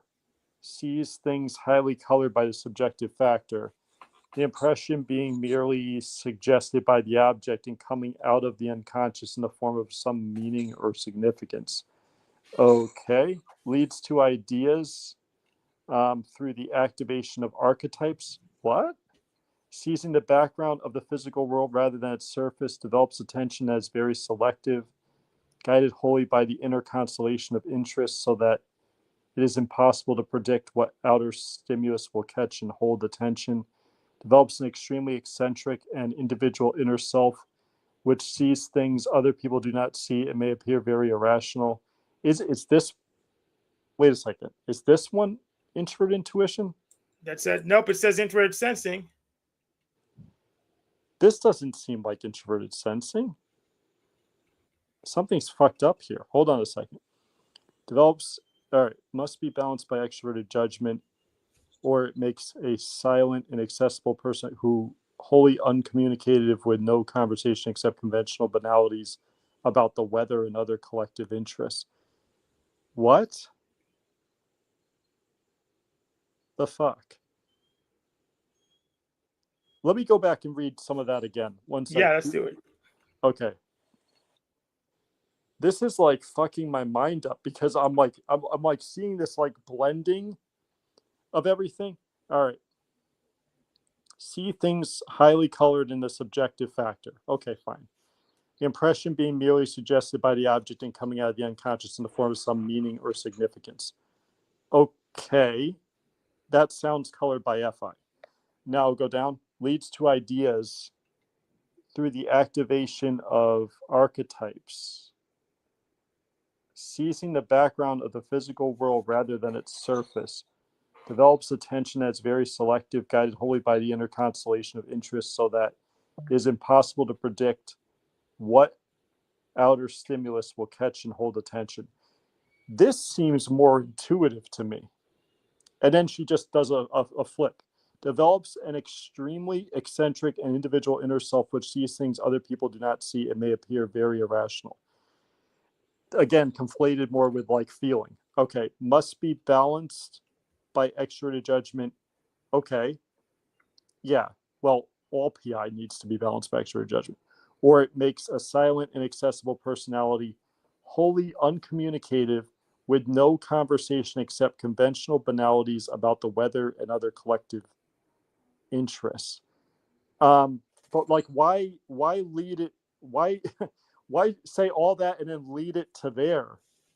It's just fucking weird. That is a weird definition. It's hardly a definition. Maybe if we read actual sensitive context, maybe it makes more sense. All right. Suppresses, as far as possible, the subjective element of the sense. Wait a second.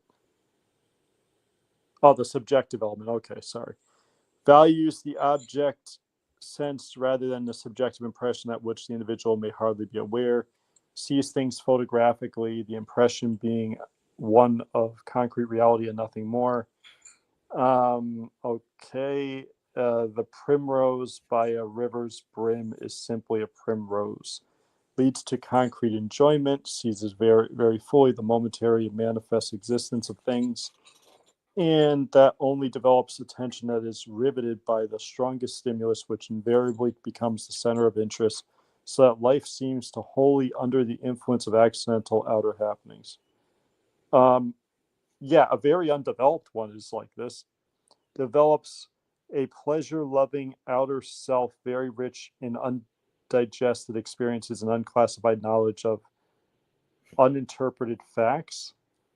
Must be balanced by introverted judgment, or it makes a shallow, wholly empirical personality with many superstitions and no morality except collective conventions and taboos.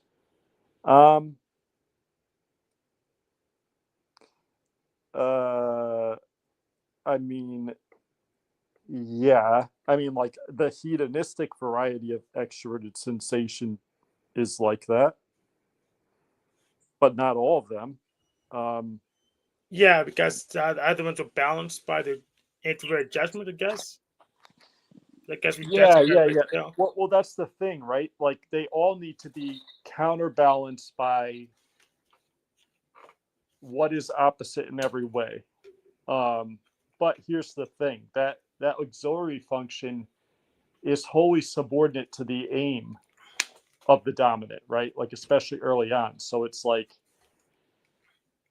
so you have extroverted sensation, directed consciousness, and JI might have a what do you call it?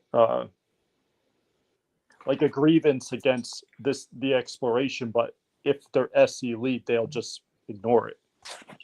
Where if they're JI lead, they'll just ignore the sensation. So that's how the two balance each other out. And usually, and the only way they actually really do come into balance is when they have the third. So now they have both factors of judgment counterbalancing consciousness.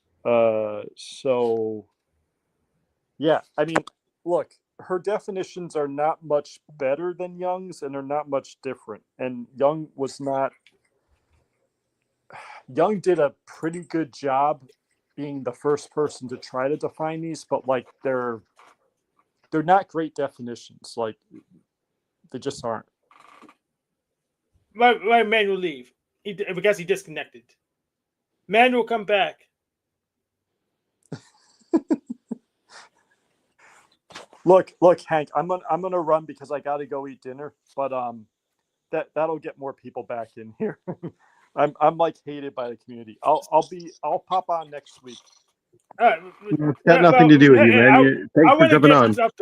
I want to get stuff done. The community go screw themselves if they don't want to get stuff done. We're getting to the bottom of these definitions. We'll finish it next time. I actually have to go help someone. Thanks for coming, Jay. Yep. Later. Peace. Yeah, I'm about trying to figure out what stuff means. Get the definition straight so we can get some stuff done. I don't care if I get views or get panelists. I want to get stuff done, and actually going to the source material and reading it if we understand what we're talking about is getting stuff done. That's fair.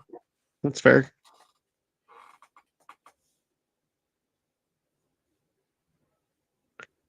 What's up, Manuel? Forget what we were talking about.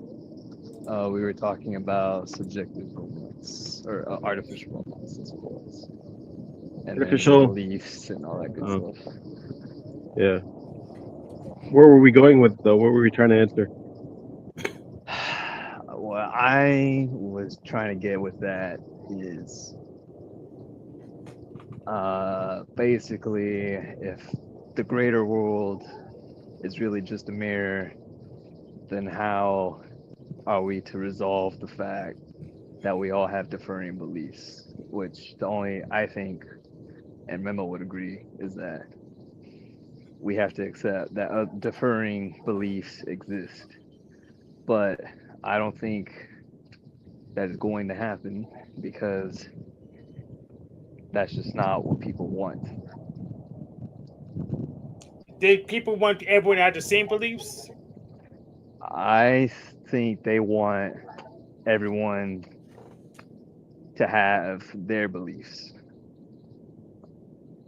I mean, that's a very juvenile desire to have, and yeah, I'm sure a lot of people have that. Right. Yeah. No, So, I don't need everyone to have my beliefs, but just be crazy over there. It's not a big deal. right, but that's you, not John in Wyoming.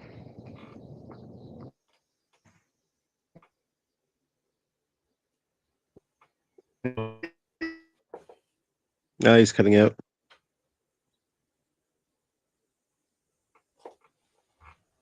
Back?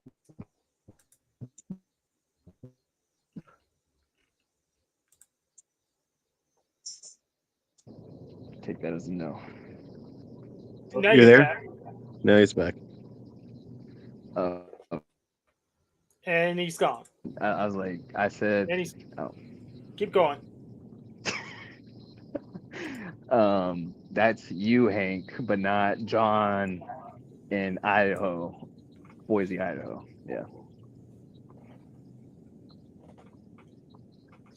So what's John gonna do? He's gonna make me use Windows again? You Yeah. can prime my operating system from a cold dead hands, Johnny.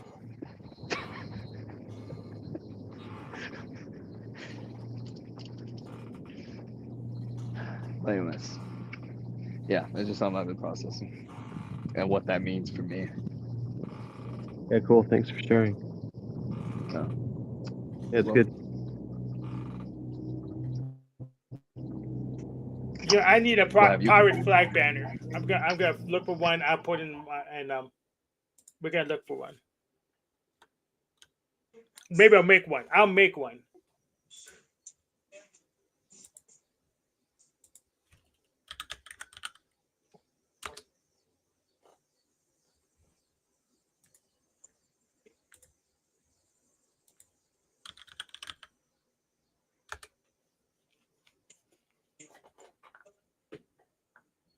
Yeah, I mean, that some beliefs are more useful than other beliefs, I think.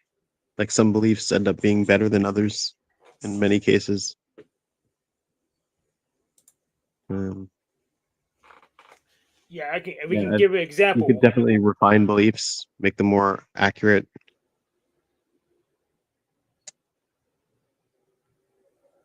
For example, there was a guy named Rocket Man. He was a pancake planeteer, and he wasn't up to date on the physics, and he blew himself up in his experiment. So Right. So if he believed He in had bad physics belief. more, he could be alive still. Right. He had bad beliefs, yeah. Yeah, so there's definitely a whole mechanics to belief. It's not just like a, you know what I mean? A woo-woo thing. Yeah, there's a mechanics to it.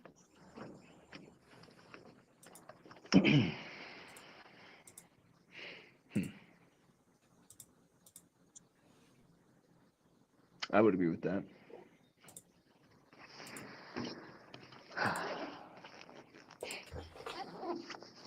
Also, what happened to Amy? Yeah, so yeah, I don't think it's as simple as being like same beliefs, different beliefs. Well, that would then lead to like doctrines and laws and stuff like that. But Yeah. and that's where it's like, okay, well, I'm not totally sure how to go about this because no one's gonna agree on what that doctrine should be, even if we had math to tell us what that should be. Yeah, locking it into a specific, locking it into something with not letting it be part of the conversation, not letting it evolve and get better, but just locking it into something primordial or simple. Right. Yeah. Well, that's a question of governance. So there's like 3 ways you can go about. You can let people vote, or you can have a dictatorship, and there's another way I forgot. I need to look that up.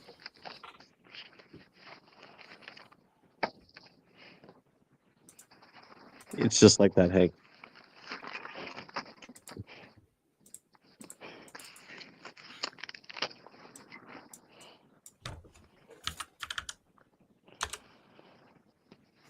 Also, are you sick, Ben? You sound sick. No, just chilling. Oh. Not sick. How about you? No, I'm not sick either. Just alive, unfortunately.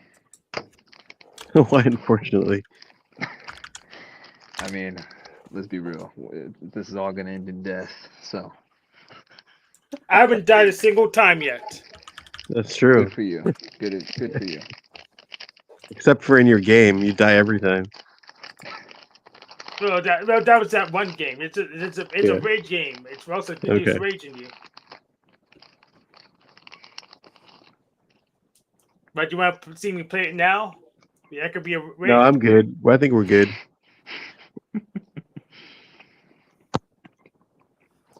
I'd be willing to watch if you played that Dragon Ball game. Budokai Taikeiji 3. Which one? It was a 2D one that honestly just looked like Sup- 2D Dragon Ball. Fighters or Super Sonic Warriors. Both of those are pretty good. I think you said you were making a 3D version, or you would like to make a 3D version. Oh yeah, I remember that game. Yeah. Let me get that. That you were talking about Hikai.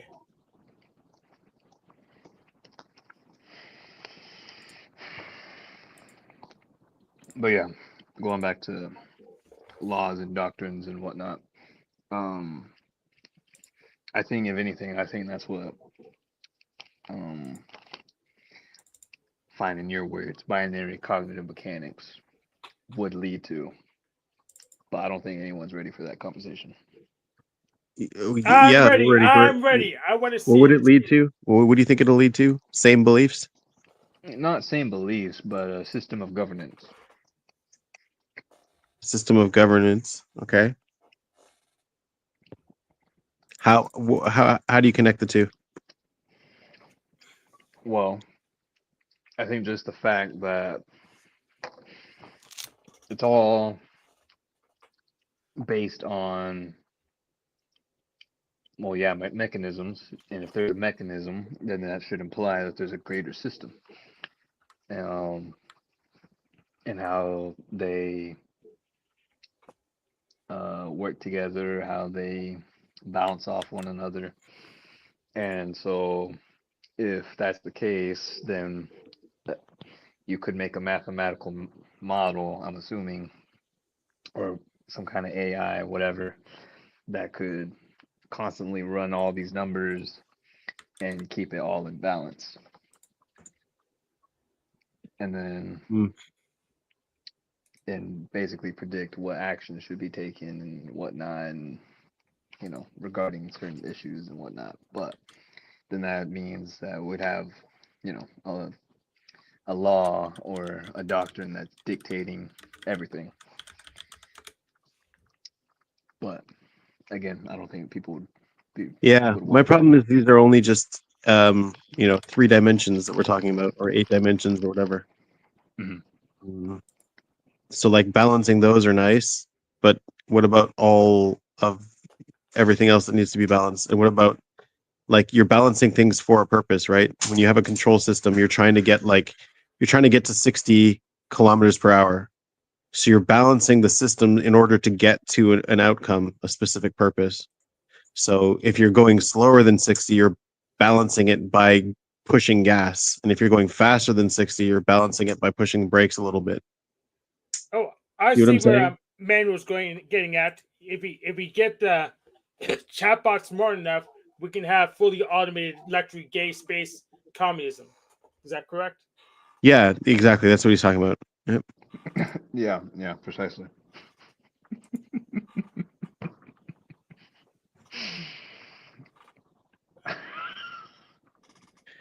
It's just put in a different way, but yes. Yeah.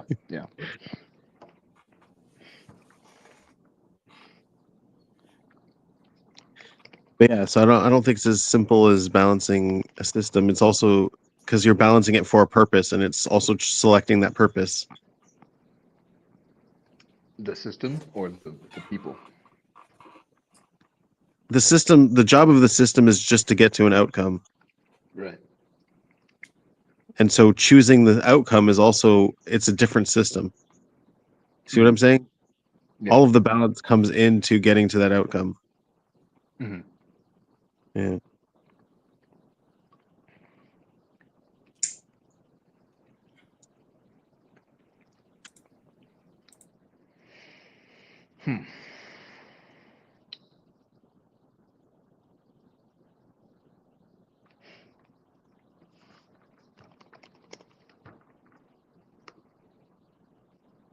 Regardless, I think it's still something that people aren't ready for. Yeah. Okay. Or, I mean, maybe I'm wrong, but what do you I think? guess we had to find some test subjects. I mean, my channel's full of things that people aren't ready for. That is true too. Yeah.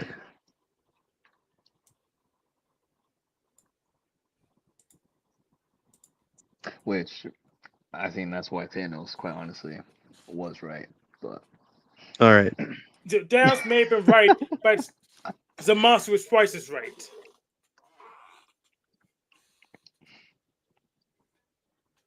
Yeah. Why only half? Why not a quarter? why not quit? Right half, but then we can get the whole pie. Wait, are you asking me or you saying Yeah. that rhetorically? Oh, well, No, I mean, we'll ask you seriously. It's more fun that way. oh, well, I think he was right in Endgame, not Infinity War, which is that, he just gotta get rid of life in general. So, Mm.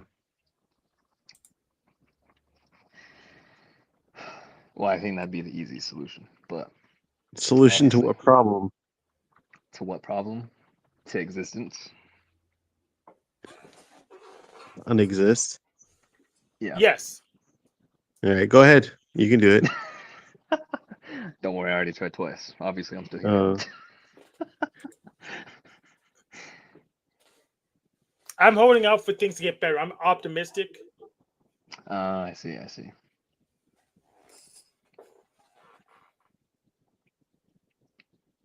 Also, I just realized I had just admitted to that on the internet, so that's great. Well, we'll just say it was a bit non-bit. That's how Pussy Paul gets away with it. Okay.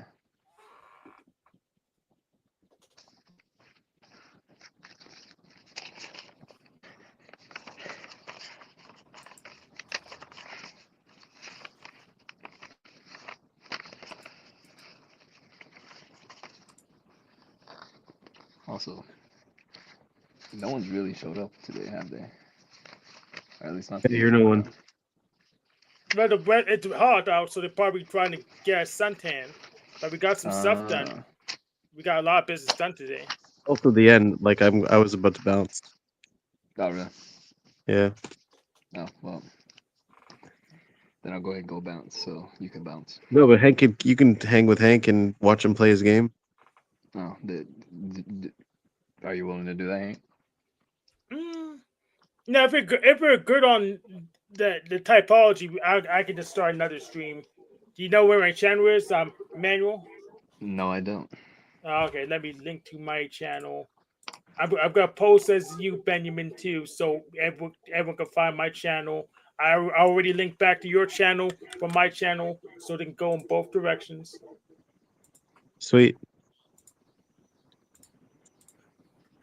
In fact, I always link to your channel from my channel. I say it's a mainstream. Your stream's the mainstream. Then mine's just a side stream. And you get top billing on my side of the YouTube. I said Benjamin Tsardik's Tuesday Hangout because it is. It's Sweet. his All right.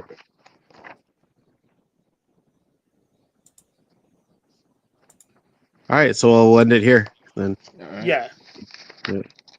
Later, guys. All right, Later. see you, Ben.